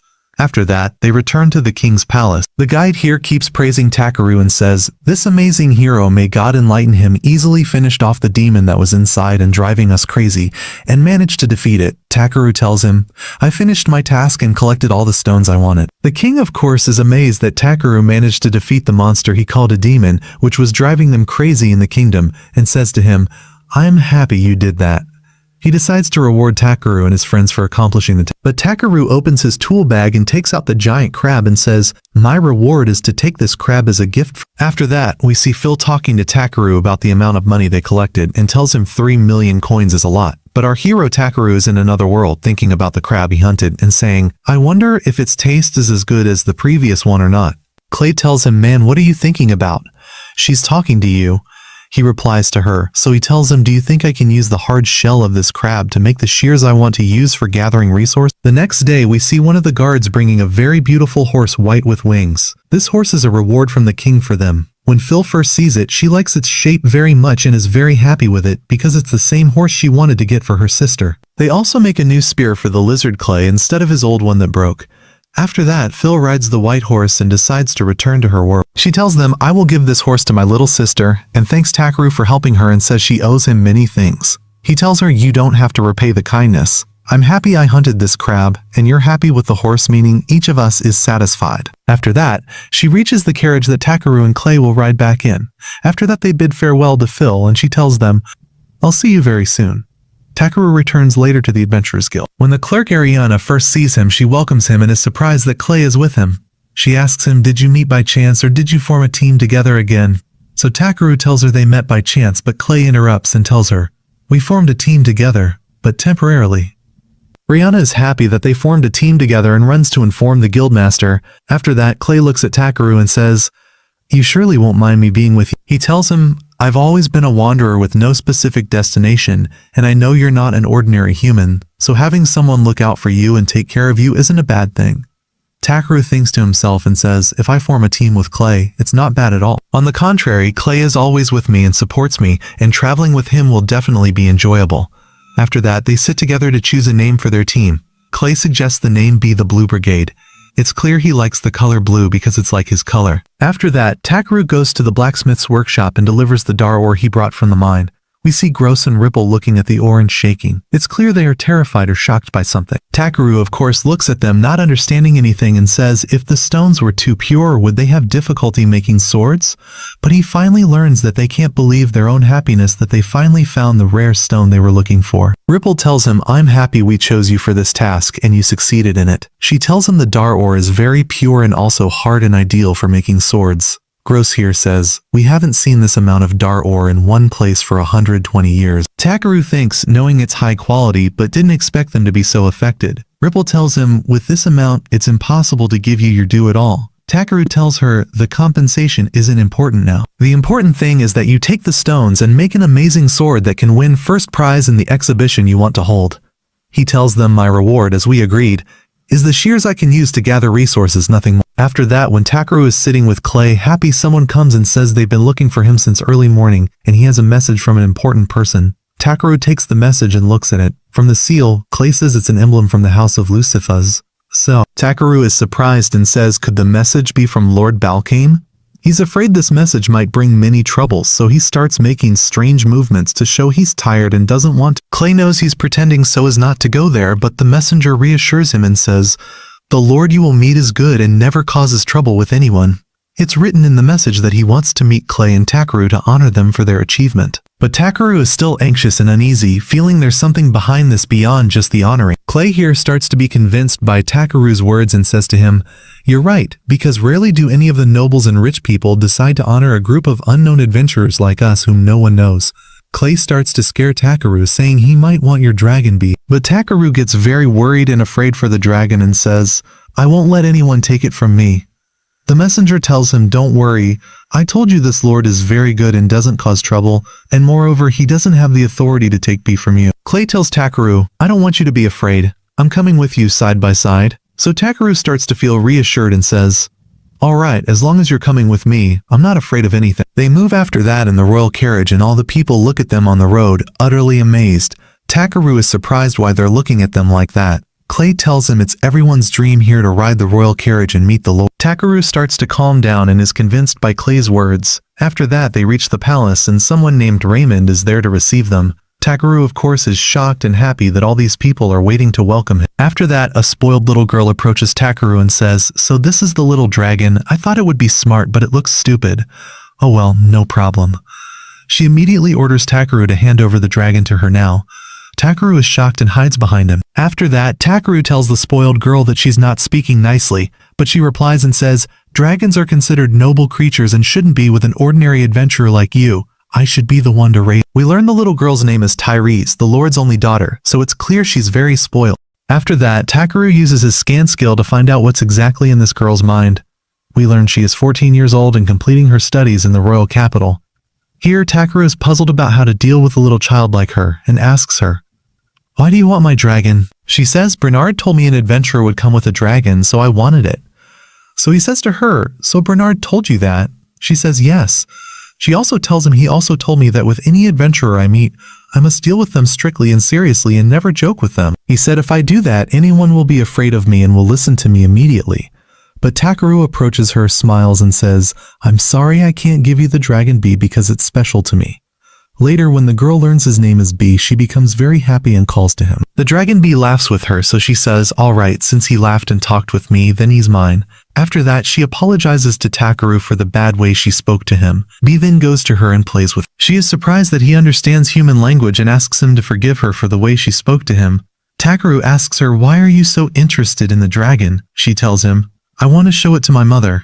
Suddenly, the Lord, her father, arrives and calls for. When Takeru first sees him, he is surprised that he is very handsome. He goes to Takeru, greets him, and says, "So you are the resource-gathering adventurer." He begins to introduce himself, and we learn this lord's name is Belmont, the Lord of Balsam City. After that, he sits with them, and they drink tea together. He apologizes for his daughter's treatment of them. Then Clay starts asking the Lord, "What is the reason for the visit, and why did you bring us to you?" He tells him, "I want you for a service, and this service is related to my wife." Clay knows that the Lord's wife has been sick for 6 months. At that moment, the Lord tells Takeru, "I've heard many rumors about you, that there was a sick man in the village and you were the only one who could cure him." He keeps begging Takeru to use his power to heal his wife because she is sick and has no cure currently. But Takeru here is afraid and keeps thinking. He says, "I do have strong magic, and when I used it on Clay I managed to evolve him, so I'm afraid to use it on the Lord's wife and cause her problems." After that, the Lord tells him his daughter wanted the dragon for her mother's. Takeru says, "What does the dragon bee have to do with your sick wife?" He tells him, "My daughter is traveling to the royal capital in a few days, and she wanted this dragon to give to her mom, maybe to lift her spirits and help her get." Takeru is hesitant and afraid to help him because he's a lord, and if something goes wrong, he'll be in big trouble. But in the end, he decides to help him and asks to see his wife. After that, the Lord takes them to his wife's room and tells her, "This is the adventurer I told you about, and God willing, he can help you." Takeru notices the room is dark, so he says, "Why don't you open the window a bit to lighten it up?" He tells him his wife is forbidden from exposure to sunlight. Takeru approaches her and uses his scan skill on her. We learn her name is Amos. She is 32 years old. And she also has very serious diseases like difficulty walking, anemia, and some poisonings and mutations. It's clear her condition is very bad, which is why the Lord asks him, "Can you heal her or not? What are your conditions?"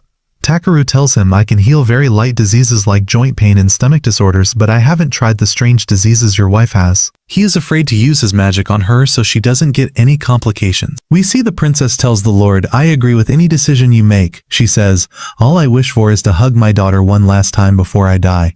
So at that moment, the prince asks Takeru to start the treatment immediately. Takeru here gets excited and says, "God help us, I hope she doesn't die in our hands." We continue our story and see the prince begging Takeru and asking him to hurry up to heal his wife before she gets complications and dies. At that moment, the lizard Clay says to him, "Are you going to use the healing incantation you used on me last time?" He tells him, "The incantation I used on you was a concentrated healing incantation, and the mana in it is very strong. If I use it on her, she'll get complications and might die." Takeru thinks of a way to get rid of the darkness in the room and tries to let any light in. He says to her, "Since the lights affect your eyes and tire you, let me look at them first and examine them." He starts using his healing skill on her eyes. Of course, everyone is anticipating and waiting for the result. Takeru says, "If I increase my mana energy quickly during the healing, she'll feel very tired, so I'll try to let the mana flow slow." When Takeru finishes the healing magic, we are surprised that the princess opens her eyes and can see everything around her. At that moment, the prince is happy and keeps crying. After that, Takeru uses his cleansing skill and cleans the entire room of any dust or germs present.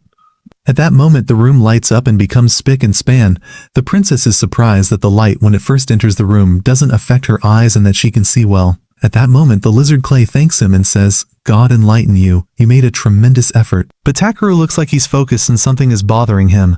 When Takeru sits with the prince, he tells him every period doses of poison enter the princess's body. He tells him the name of the poison in the princess's body is overpoison. The prince, of course, doesn't know what overpoison is or who is trying to get rid of the princess and giving her doses of this poison.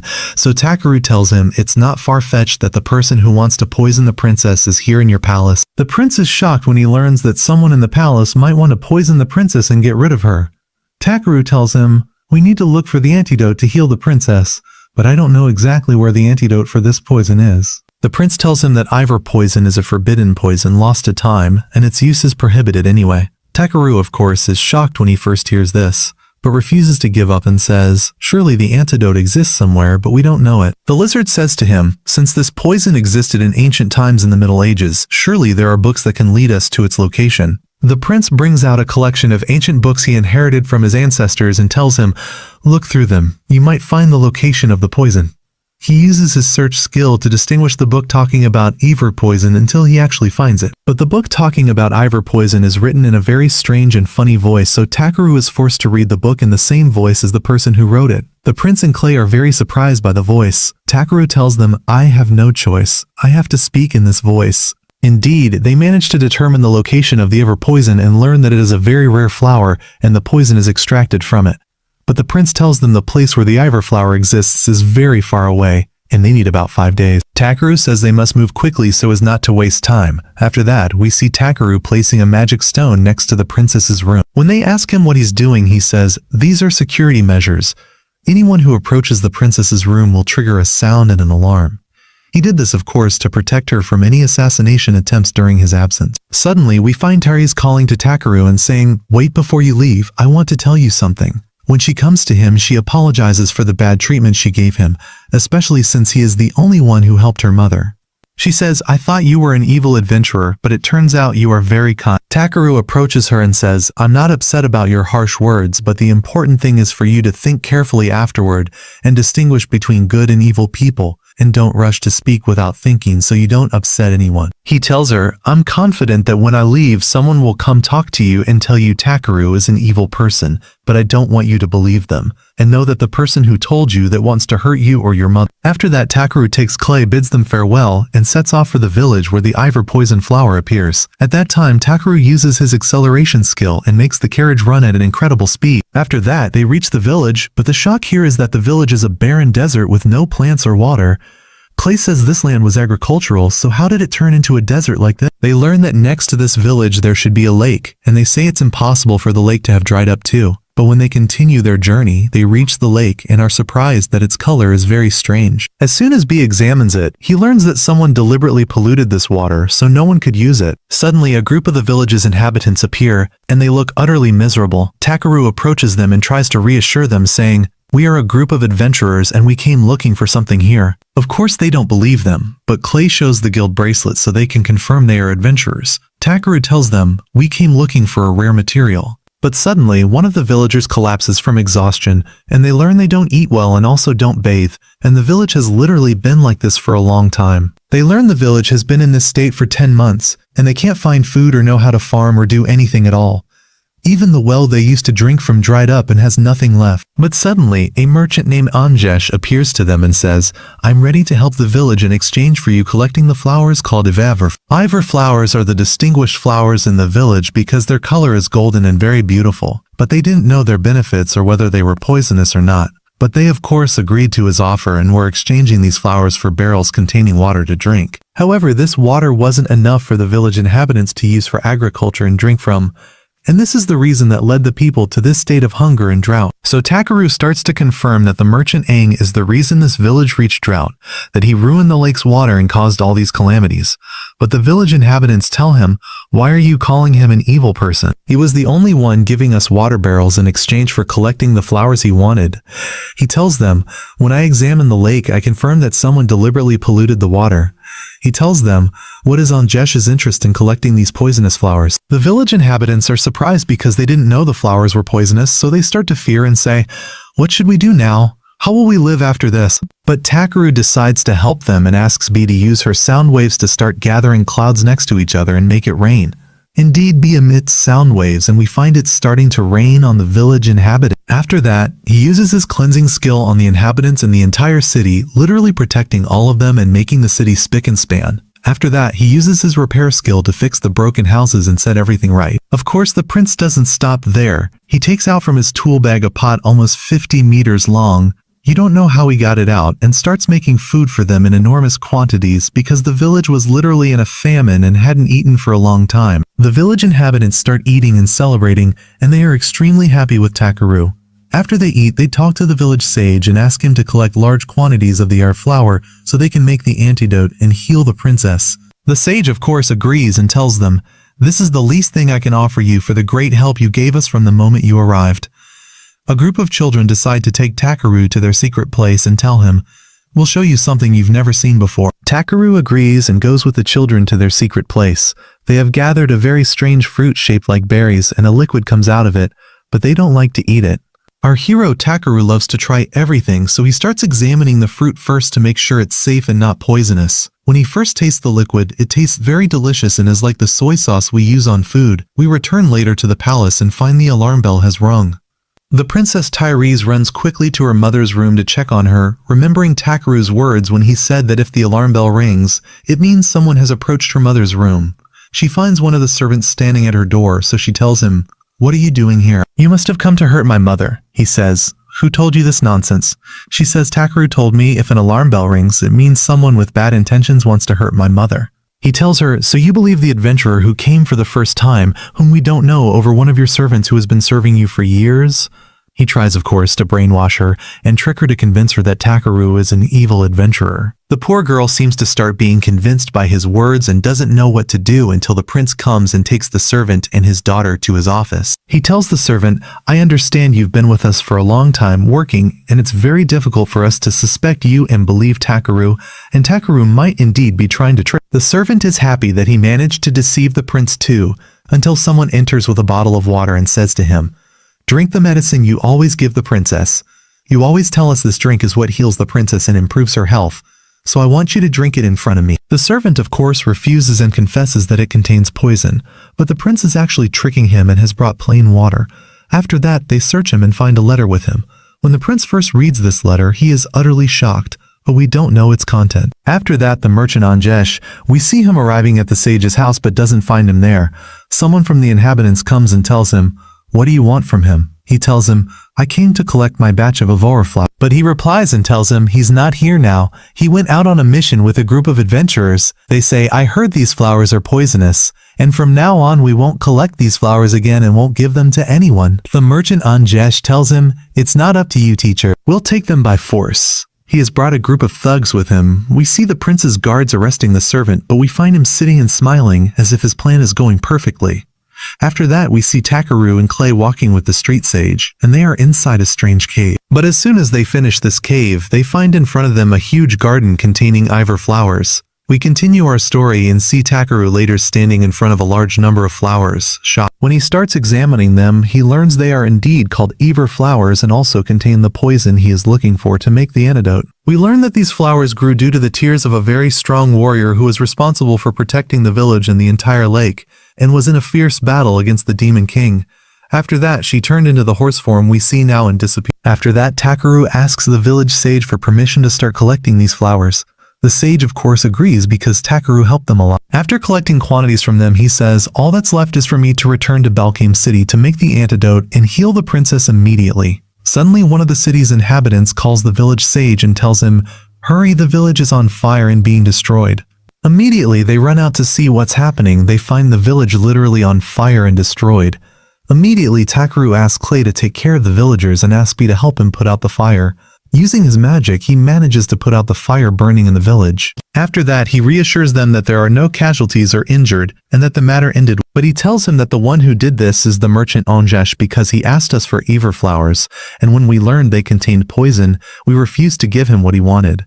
At that time, he brought a group of bandits and set the village on fire to kill us all. When Takeru learns he set the village on fire, he is very upset, but the greater disaster is that the village sage comes and tells him that the child Genza is not with us and has probably been kidnapped as a hostage. One of the village inhabitants tells him, I saw the merchant Anjish take Genza to flee with him and use him as a hostage to bargain with us, so we give him the ivory flowers. So Takeru gets very angry here and decides to go look for him. Immediately he uses his search magic at the highest level and manages to pinpoint his location, learning he is in the abandoned fortress and that the merchant Anjesh is there with 100 bandits. Immediately he decides to go there and takes Clay. They tell him, be careful because the merchant Anjesh is very cunning and has criminals with him. Don't worry, I have the fighter Clay who is rank S with me. They go immediately towards the abandoned fortress. When they arrive there, they think of a plan to enter. But at that moment, we see the lizard Clay has transformed into his demonic form due to his great anger. And he tells Takeru, let's go now to finish them. But Takeru tells him calm down a bit because if we think of fighting them then, they might hurt Genza or finish him off. And we want to accomplish this task in complete secrecy without anyone noticing us. He keeps thinking of a way to enter the fortress without anyone sensing them until he gets an idea to use invisibility magic. Indeed, he performs invisibility magic on himself and Clay, and they enter inside, knocking out the guards at the gate. The guards look utterly drunk. Clay is happy that Takeru's plan succeeded and that they disappeared and no one saw them. Clay keeps telling Takeru, God enlighten you. Clearly you know all kinds of magic in this world. He tells him this is no time for boasting at all. We have to move now to save Genza. They search in many places but don't know where he is. Clay tells him, what do you think about us going in and beating them up so they tell us where he's hid? At the same time, we see the bandits with Anjish celebrating that they burned the village, but unfortunately the village inhabitants refuse to tell them where the ivory flowers are. So they decide to bargain with them using Genza until they tell them where their ivory flowers are. They have prepared a plan to inflate the price of the ivory poison, saying the princess is now infected with this poison and no doctor can heal her, and the only treatment for her is the ivory poison. So the prince might pay huge sums to obtain. The merchant Anjesh stands up and hits the one talking too much, saying, this matter is secret and shouldn't be talked about openly. At that moment Takeru is standing outside and hears their entire plan. He asks Clay to go in and teach them a lesson and give them a proper beating without killing any of them. Immediately, Clay enters, excited, and keeps hitting them, giving them a proper. At that moment, Takeru is inside and hears the merchant Anjesh saying where Genza is, and learns he is in an external building outside the fortress. As soon as he arrives, he finds one of the guards at the door. The dragon bee tells him, leave this one to me and I'll handle the. Immediately she attacks him and gives him a strong blow, breaking the door. As soon as he enters, he keeps calling him until he finds him imprisoned inside a cell. Immediately he turns his hand into a very strong shield, breaks the lock on the door and opens it for the boy Genza to get him out. Genza, when he first sees him, of course keeps crying and can't believe himself. As soon as he gets out, he finds the bandits running everywhere, very afraid. When he looks at the fortress, he sees the hands of the Demon King coming out of the fortress. It's clear there is a fierce battle with Clay, and he knows this is the lake demon that destroyed the entire village. He says, I can't fight him while carrying the child Genza. He tries to find a way to protect the child Genza, and at the same time free himself to fight the Demon King. He creates a magic barrier around them to protect them from any attack. When he enters the fortress, he finds Clay fighting with the Demon King, and Clay is enjoying the fight very much. When he uses his scan skill on him, he learns it is a sea monster, and its hands contain poison, and anyone who touches them dies immediately. He learns that the one who summoned this demon is the merchant Anjesh. But at the same time, we see Aang sitting on the ground. Takeru approaches him and says, aren't you the one who did this and summoned him? At the same time, the Demon King extends one of his hands and attacks Takeru, but he manages to dodge his attack. After that, he creates a magic barrier around the merchant Anjesh to protect him from the Demon King's attack. But his blow is strong and makes him lose consciousness. After that, Takeru tells Clay, I finished the task and have the child Genza. Let's leave quick. He tells him, I can't leave until I teach him a lesson. As you can see, he's holding me with his hand, and unfortunately he has many hands, and no matter how many I cut, they don't end. So at that moment, Takeru decides to help him and uses ice magic, managing to freeze all these hands and stop them from moving. He asks Clay to give him a very strong blow to his face to finish him off because the sensation center is in his face. Immediately, Clay doesn't wait and attacks him with a very strong blow, but the Demon King clearly isn't affected.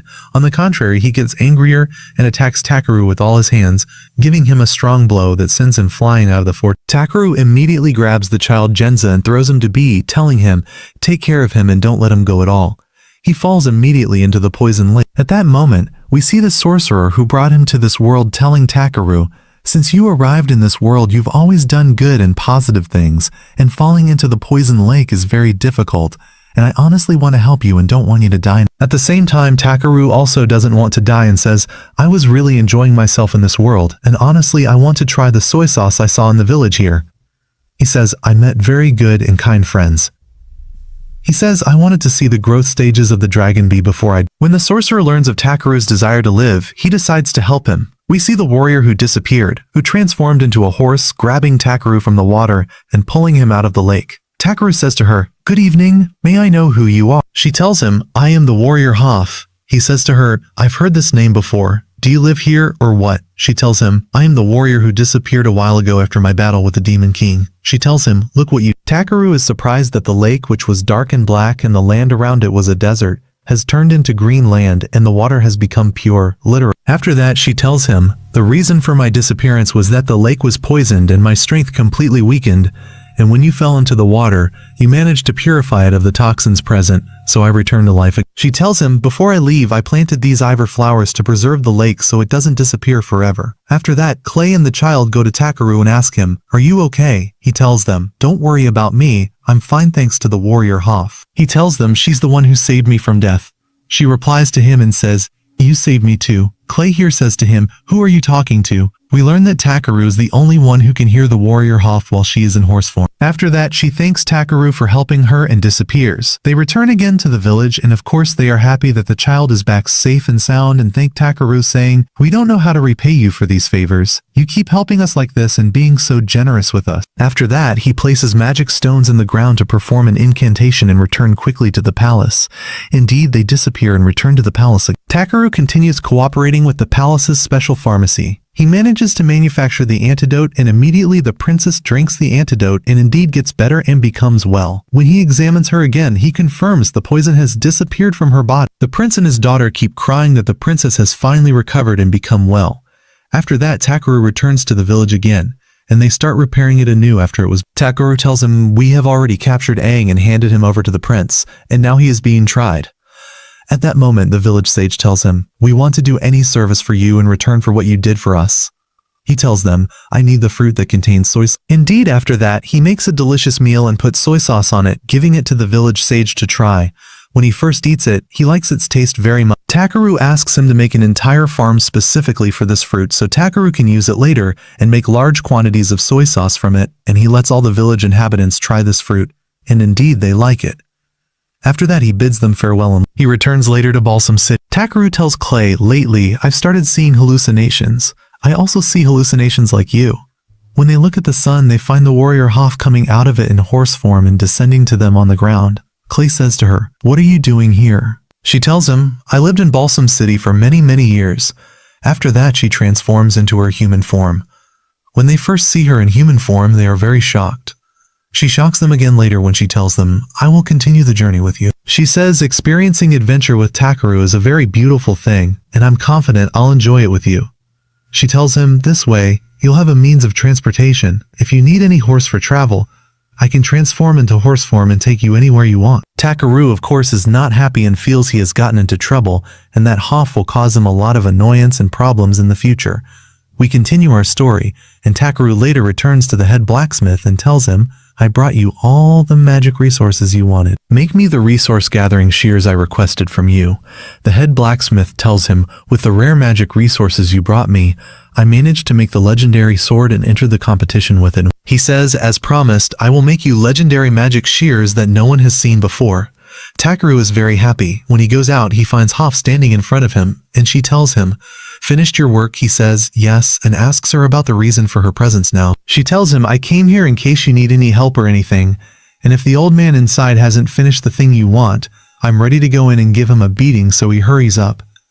He tells her don't exaggerate the matter to that extent. He tells her secretly that he regretted letting her join his team and says, I don't need anyone's help and I handle my work well. She apologizes to him for interfering in his work and tells him, come on, let's go to a restaurant now to eat potatoes with butter because they taste very good. Takeru is surprised here and says to her, do you eat human food normally like that? She says, yes, because it tastes good. She tells him the dragon bee with you, even though he's not human, is very gluttonous and loves to eat human food in large quantities. The dragon bee gets angry with her and wants to argue with her. Suddenly, a guild employee calls to him and says, "I need you for an important matter." When he goes to sit with them in the guild, they tell him, "We want you in a very important competition." Hoff here, when she learns there's a competition, tells Takeru, "I want to participate with you." He tells her, "Be quiet, let me find out what the competition is first."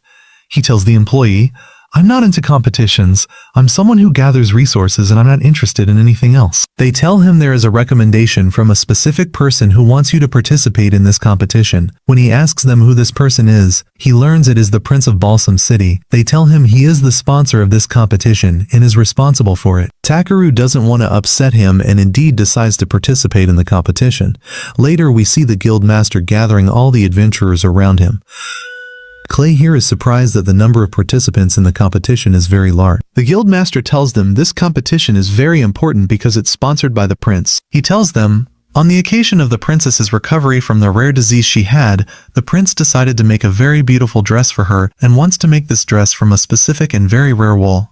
These sheep exist somewhere, but no one knows their exact location. Your task, heroes, is to try to reach these colored sheep to collect their wool so the king can later use it to make a dress for the princess. Takeru hears about the colored sheep for the first time and says, "I wonder where they are located." We later begin to learn the competition rules. No one is allowed to seek help from friends at all during the task, and the adventurer must perform the task alone. He tells them that all adventurers from all categories can participate in this competition regardless of rank. We see all the adventurers excited to participate in this competition. Clay tells Takeru, "This task will be easy for you because you can use your instant teleportation skill and reach these sheep very easily and be the first one." But Takeru says, "If I use magic, the adventurers will be very upset and will feel the matter is unfair, and I honestly want the competition to be fair." Takeru asks B to stay with Clay until he finishes the competition, but B is very attached to him and doesn't want to leave him. Keeps crying and making a scene until Hoff grabs and hugs him. And suddenly the dragon bee calms down and then falls asleep. So Takeru says to her, "What exactly did you do to him?" She tells him, "I transferred doses of magic mana to him to calm him down, and the mana energy made him relax, so he fell asleep." Hoff tells Takeru, "You can go to the competition reassured about B because I will take good care of him." Takeru thanks her and immediately uses his speed skill and runs quickly to search for the sheep. But the first thing Takeru does after that is go to the library to gather any information about the colored sheep and the places they are located in. He learns they are on top of a huge and rare snow mountain, and indeed decides to go there using speed magic. On his way to the mountain, he is very worried about B and says, "This is the first time I go on a mission alone without him, and I wonder how he is doing now." He says, "I know B loves food, so I hope they don't give him too much food so when I return, I don't find him fat." Later, we see the dragon bee sitting and eating, very worried about Takeru. Hoff tells him, "I'm surprised you're worried about someone who possesses great magical power and no one can defeat." She tells him, "If you were with him, you would have been a hindrance and he would have taken more time than he wanted." He gets angry with her and says, "Leave me alone. It's enough that I've tolerated you until now." They are about to argue with each other, but Clay intervenes and calms them down, telling them, "Stay calm until Takeru returns from his mission. I don't want any headaches." We return to Takeru, who decides to rest at night in the middle of the forest, protecting himself with a magic barrier and preparing a proper meal to give him energy so he can continue the journey. The next day, Takeru reaches the mountain and finds the colored sheep he is looking for. When he uses his search skill, he learns all the information about them and how to deal with them. Indeed, he starts whistling to them in a specific way, and the sheep immediately gather around him. One of the sheep immediately lies down and says, "Take my wool, teacher, as you wish." Takeru starts collecting the wool and notices the wool is soft and very beautiful. The first time he's touched, we see two adventurers who have just arrived and see the magic sheep gathered around Takeru, not understanding how he managed to gather them in such large numbers and deal with them so easily. When he is returning, he sees a giant dragon flying in the sky and says, "Will the dragon bee become as huge as that one day?" As soon as he returns, the dragon bee flies to him, keeps crying and wipes all the snot. After that, the guildmaster announces that Takeru is the winner of the competition because he was the fastest to collect the colored sheep's wool. Later, they sit with him and thank him for participating in the competition. They decide later to promote him in rank and tell him, "When you are promoted, you will of course be able to accept missions with higher pay, and at the same time, the resources you collect you can sell at higher prices than before." But they tell him you have to be careful about the prices of the resources you want to sell, because if you sell your resources at prices higher than normal, you will ruin our markets, and then you will be permanently expelled from the guild. They give him the bracelet for his new rank. Suddenly, a guild employee enters shouting and tells them there is a giant forest worm on its way to the city, and if it enters the city at that speed, it will destroy. Immediately, Takeru and his friends go in front of the forest, and indeed they hear a huge commotion and start preparing to face it. Suddenly, the giant worm emerges from the middle of the forest, and Hoff is surprised by its huge size. But after seconds, Takeru is shocked to see that the one controlling the giant worm is the adventurer Brout. Brout, when she first sees them, is surprised and welcomes them. After that, she gets down from the worm and runs to Takeru to welcome him. But as usual, she smells bad. Immediately, Takeru uses cleansing magic on her to clean her first and says to her, "Why are you riding this huge worm and destroying the entire forest with it?" She tells him, "You were looking for a horse to move with, so I returned to my city and got this giant worm for you." Of course, the worm smells bad, so he again uses cleansing magic on it, but clearly the worm doesn't like to bathe and immediately runs to hide underground and escape. We see Hoff here telling Brout if Takeru wants to look for a horse, he will definitely choose the legendary horse, meaning of course herself. Brout, when she first sees her, recognizes exactly who she is and knows she is the legendary horse. After that, they sit together to celebrate and eat, and Takeru starts telling her everything since he left her, forming a team with Clay, then went to collect rare resources, then went to heal the prince's wife until he met Hoff, and she joined his team. After Brout hears everything, she offers to Takeru to join his team. He tells her, "Of course I agree for you to be with us." She tells him, "Be careful, I also, when I returned to the city, trained and did many missions until I was promoted to a certain rank." She shows him the bracelet on her arm for her rank.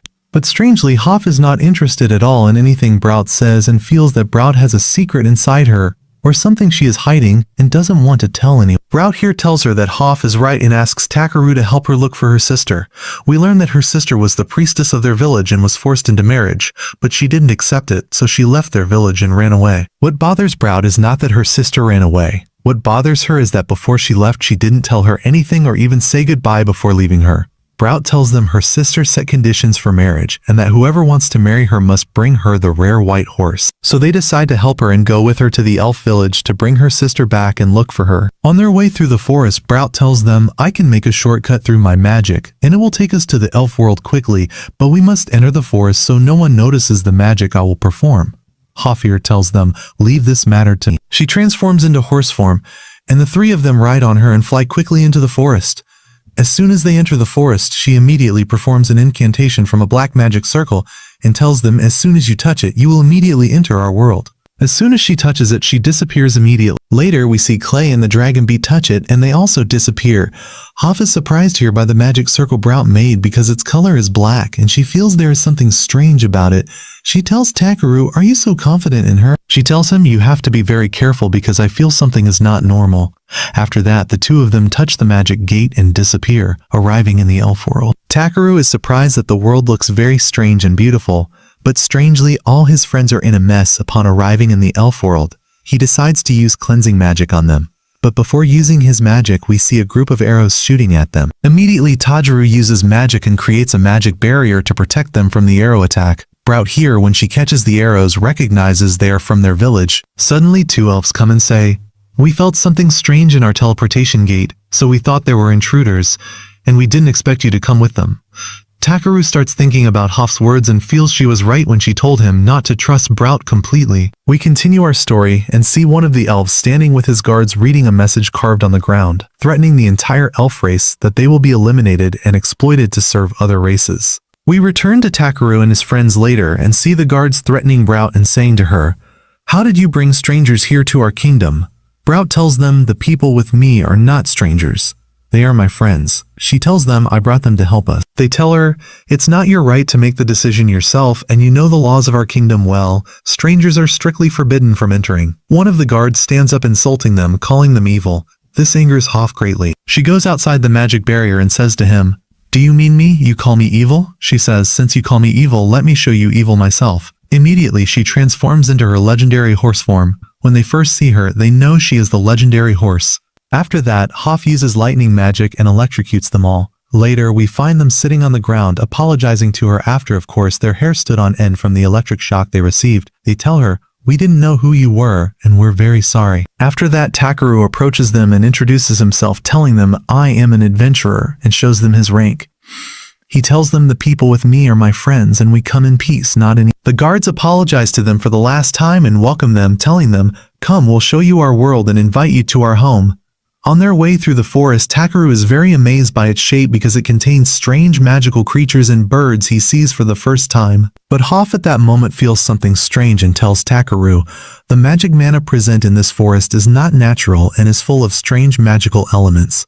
They finally reach a giant tree. This tree is called the life tree of the elf. We see Clay unable to breathe due to the magical pressure present in the place. The guards here refuse to enter with them because they smell bad.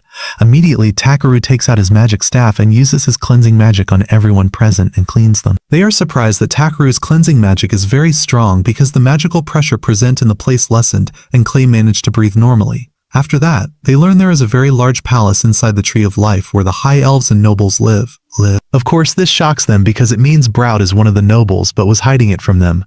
Brout here apologizes to them for hiding it from. Takeru asks her, "Why were you hiding it from us in the first place?" Clay tells him the elf race is a very rare race and they always value their lineage and don't like to mix with anyone, which is why they had laws forbidding anyone from leaving the kingdom, especially if they are from the nobles. Takeru here approaches her and comforts her, telling her there's no problem with you leaving the kingdom because you were looking for your sister and wanted to reach her, and that in itself is a very noble thing, and no one could possibly be upset that you did that. Hoff goes to her and tells her, "Stop crying, and let's go now so we don't waste time. We're supposed to have come with you to help you." Later, they enter the palace, which looks very beautiful from the inside. Later, Brout's sister comes and welcomes them. Her name is Amber, and she invites them to a tea party. After welcoming them, when Takeru uses his search skill on the tea, he learns it is tea of a very rare type and was also present in the human world before. Later, Brout's brother comes and calls for her. As soon as she runs to him to hug him, he immediately runs away from her and says, "Your arms are very strong, and if you hug me, I'll be crushed and nothing will be left of me." After that, Brout introduces him to Takeru and everyone present. Takeru here notices his name is very difficult, and honestly I decided his name will be Cell because its pronunciation is difficult. Even Takeru can't pronounce it and decides to shorten the name.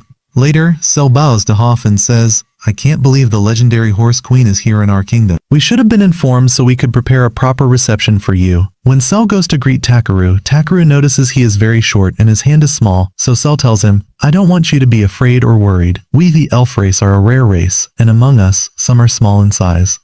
But Cell shocks Takeru later when he tells him, "Our race is now a cursed race." Brout here tells them, "We need your help because we want to get rid of the curse that has afflicted us." Takeru here starts thinking and says, "Is the cursed lineage the noble elf lineage or the elf race in general?" After that, Cell apologizes to Takeru for not welcoming them properly enough and immediately tells them about their problems.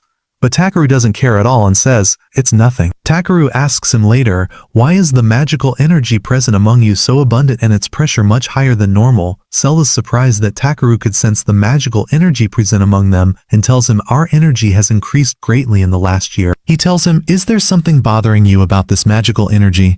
Takeru immediately tells him, "No, not at all. Maybe the problem is with me. I want to try something first." Later, they go outside and Takeru starts gathering all his magical energy and tries to make a magic stone to absorb the excess magical energy present. The guards are afraid of Takeru and feel he intends to cause a disaster in their ruler, so Cell tells them, "Calm down a bit. I'm fine, and you don't need to be afraid." Takeru makes a huge magic stone, and later asks Cell to touch the stone. The guards are still afraid and run to him to protect him, but Cell immediately touches the magic stone Takeru made. Suddenly we find the magic stone flying in the sky, and the stone's color changes from yellow to green, and it begins to absorb the excess magical energy. Brout notices that the magical energy has become good and moderate, and everyone can now breathe normally. Cell here is amazed and says, "Is it possible that someone from a different race other than elves could understand the problem we've had for a year, absorb the excess magical energy, and return it to normal levels?" Immediately he bows to him again and thanks him for his help. He takes him later to the writing carved on the magic stone. When Takeru reads the message, he learns it is a threat to the elf race and that a different race will come soon to eliminate the elf kingdom and exploit everyone in it, making them slaves. Cell is surprised that Takeru could read the message without him reading it to him or translating it and says, "Clearly you have many talents." He asks Takeru, "How do we solve this problem? And who is this strange race that wants to come occupy our land and eliminate us?" Takeru is surprised that despite him reducing the magical pressure present in the kingdom, the land feeding the Tree of Life is still as it was and hasn't changed. At night, we see Takeru decided to relax in the water with his friends and starts thinking about the message written on the magic stone and wants to know who is behind writing this message. He goes out to the balcony later and sees Brout standing alone, so he asks her, "I want to know everything about the curse that afflicted you." Her sister Amber comes and decides to tell Takaru about the curse. She tells him the curse has been with us for a long time and only affects the upper class of elves. She tells him the disease began to spread in our generations a long time ago, and this disease affects their growth and physical development. Over the past 50 years, the symptoms have increased greatly, and a rumor spread that our bloodline is cursed because our children, when born, don't survive and die immediately. When Takaru asks her about the cause making all this happen, she tells him, "I don't know," and keeps crying because she also had a small child who died as soon as he was born. Later he goes to the throne room with Cell, and they introduce him to the Queen of the Elves, their mother, whose name is Melkira. When she first sees Takaru, she is shocked because she sees the color of his magical energy is very different and rare, which is evidence that he possesses great power. She also notices the dragon bee and knows this is the son of the great legendary dragon. She tells him, "Surely the legendary dragon left his son for you to raise because he saw the color of your magical energy and knew you possess great magical power." She thanks him for reducing the magical pressure that was present in their kingdom. Takaru asks her, "Did an earthquake happen with you about a year ago, and after that the magical energy present with you changed?" She tells him exactly about a year ago a huge earthquake occurred in our kingdom, and after that our magical pressure increased greatly. He tells her most likely the earthquake that occurred awakened a very large monster, and due to the awakening of this strong monster, an imbalance occurred in the magical energy balance. The Elf Queen is surprised that he knows all this information and keeps begging him to help them. After that, Takaru gathers with his friends and tells them, "I have reached a very important conclusion." He takes out a magic bottle from his pocket, and as soon as he opens it, a barrier comes out surrounding them, and this barrier prevents anyone from hearing anything he says. Takaru tells them, "I examined the Queen and also examined Cell and his sister Amber, and discovered that the three suffer from genetic disorders." Brout tells him, "What do you mean by that?" He tells her normally when anyone is born, they inherit their parents' genes, but their three genes are abnormal and different.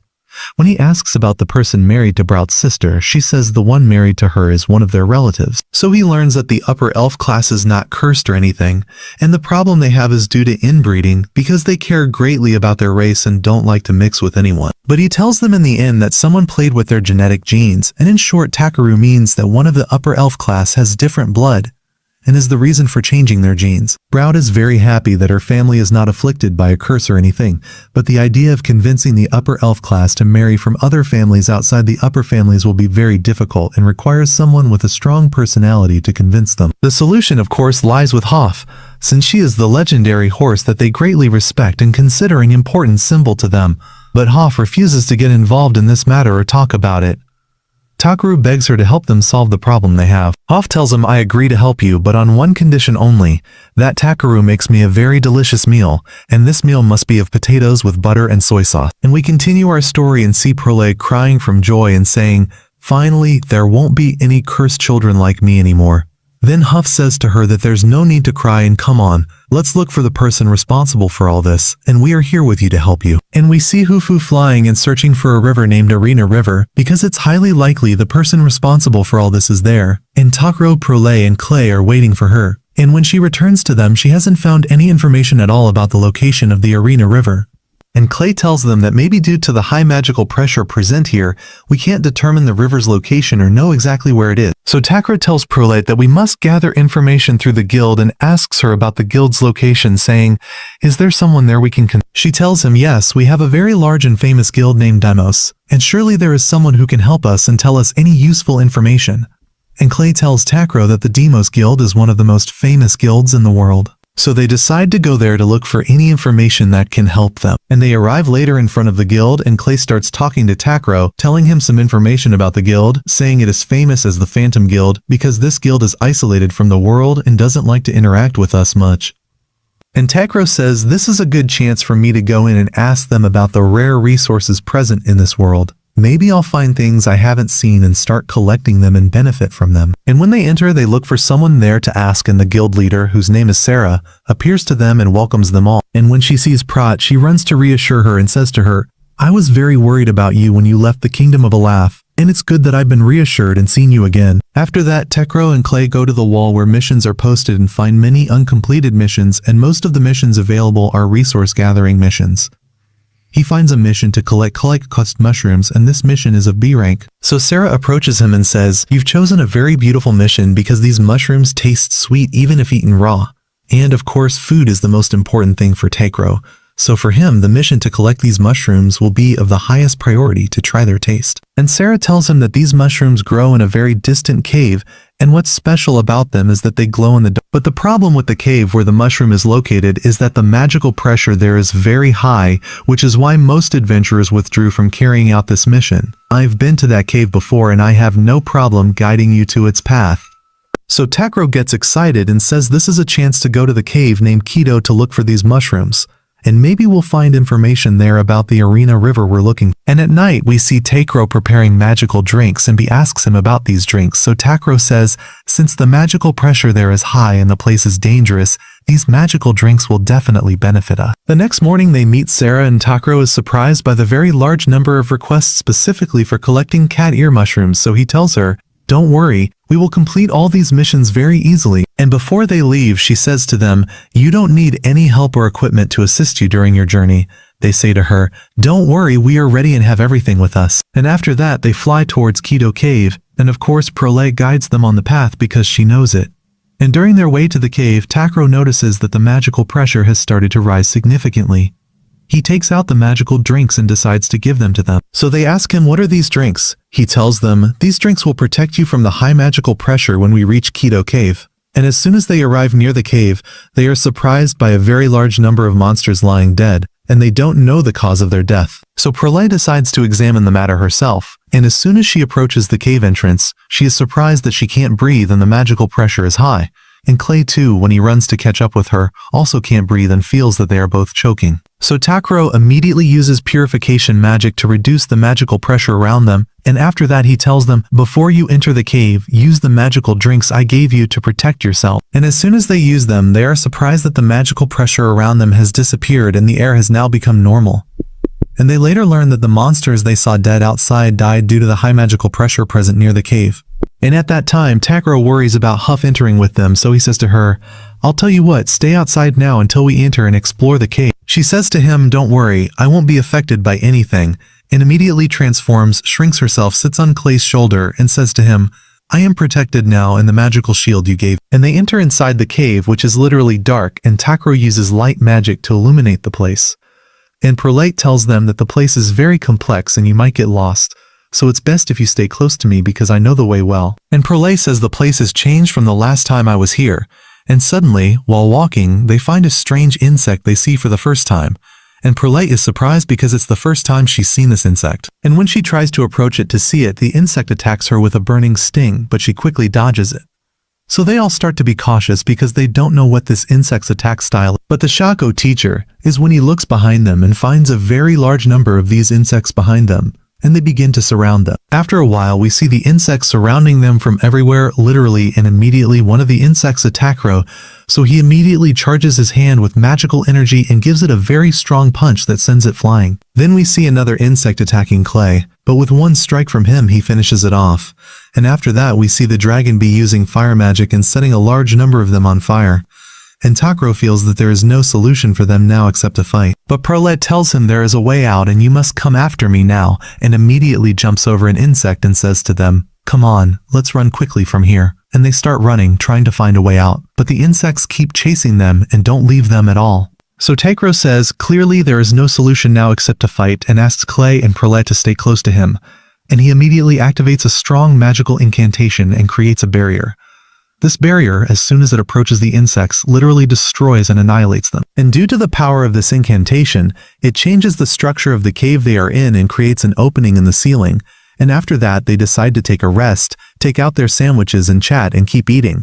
And after that, they continue their way to explore the cave. And here Clay feels something strange and begins to warn Takro, saying, "I feel there is a monster." And they later reach the place where the mushroom is, and of course the place is illuminated, and we know that this mushroom is the reason for this illumination because this mushroom glows in the dark according to the information Sarah told them. And Takro, as soon as he sees this mushroom, is very amazed by it, and the first thing that comes to his mind is to try it with soy sauce. But as they are standing safely, they begin to feel a very huge magical energy and don't know its cause. So Huff says to them, I feel something is approaching us now. And Takro says, clearly Clay's feeling was correct, and there is indeed a monster close to us. And a sticky burning substance falls on Prolet's shoulder, and when they look up, they find a very giant worm. And Prolet asks Takro, have you seen this monster before? So he immediately uses a search skill on it to get information about it, and learns that this worm is named Keto and is of B rank and possesses great strength. And Clay tells them, I've heard about the monster Keto and learned that it alone was able to destroy an entire kingdom with its armies. So Prolet tells Takro that the best solution is to leave now and escape, but Takro refuses to escape and decides to fight it, saying to Prolet, this would be a waste of time if we feel fear and run from a monster we can overcome. And when he researched it earlier, he learned that its weakness is fire, and he tells Clay, get ready to unleash your power. So Clay here says to Prolet, I don't want you to be afraid when you see my new form, and begins to transform into his beastly form. And we see Huff here saying to them, may God enlighten you, come on now, finish it off, and I'll be here cheering for you. So Prolet gets encouraged here and says to them, alright, since you've decided to fight, I'm with you and not afraid.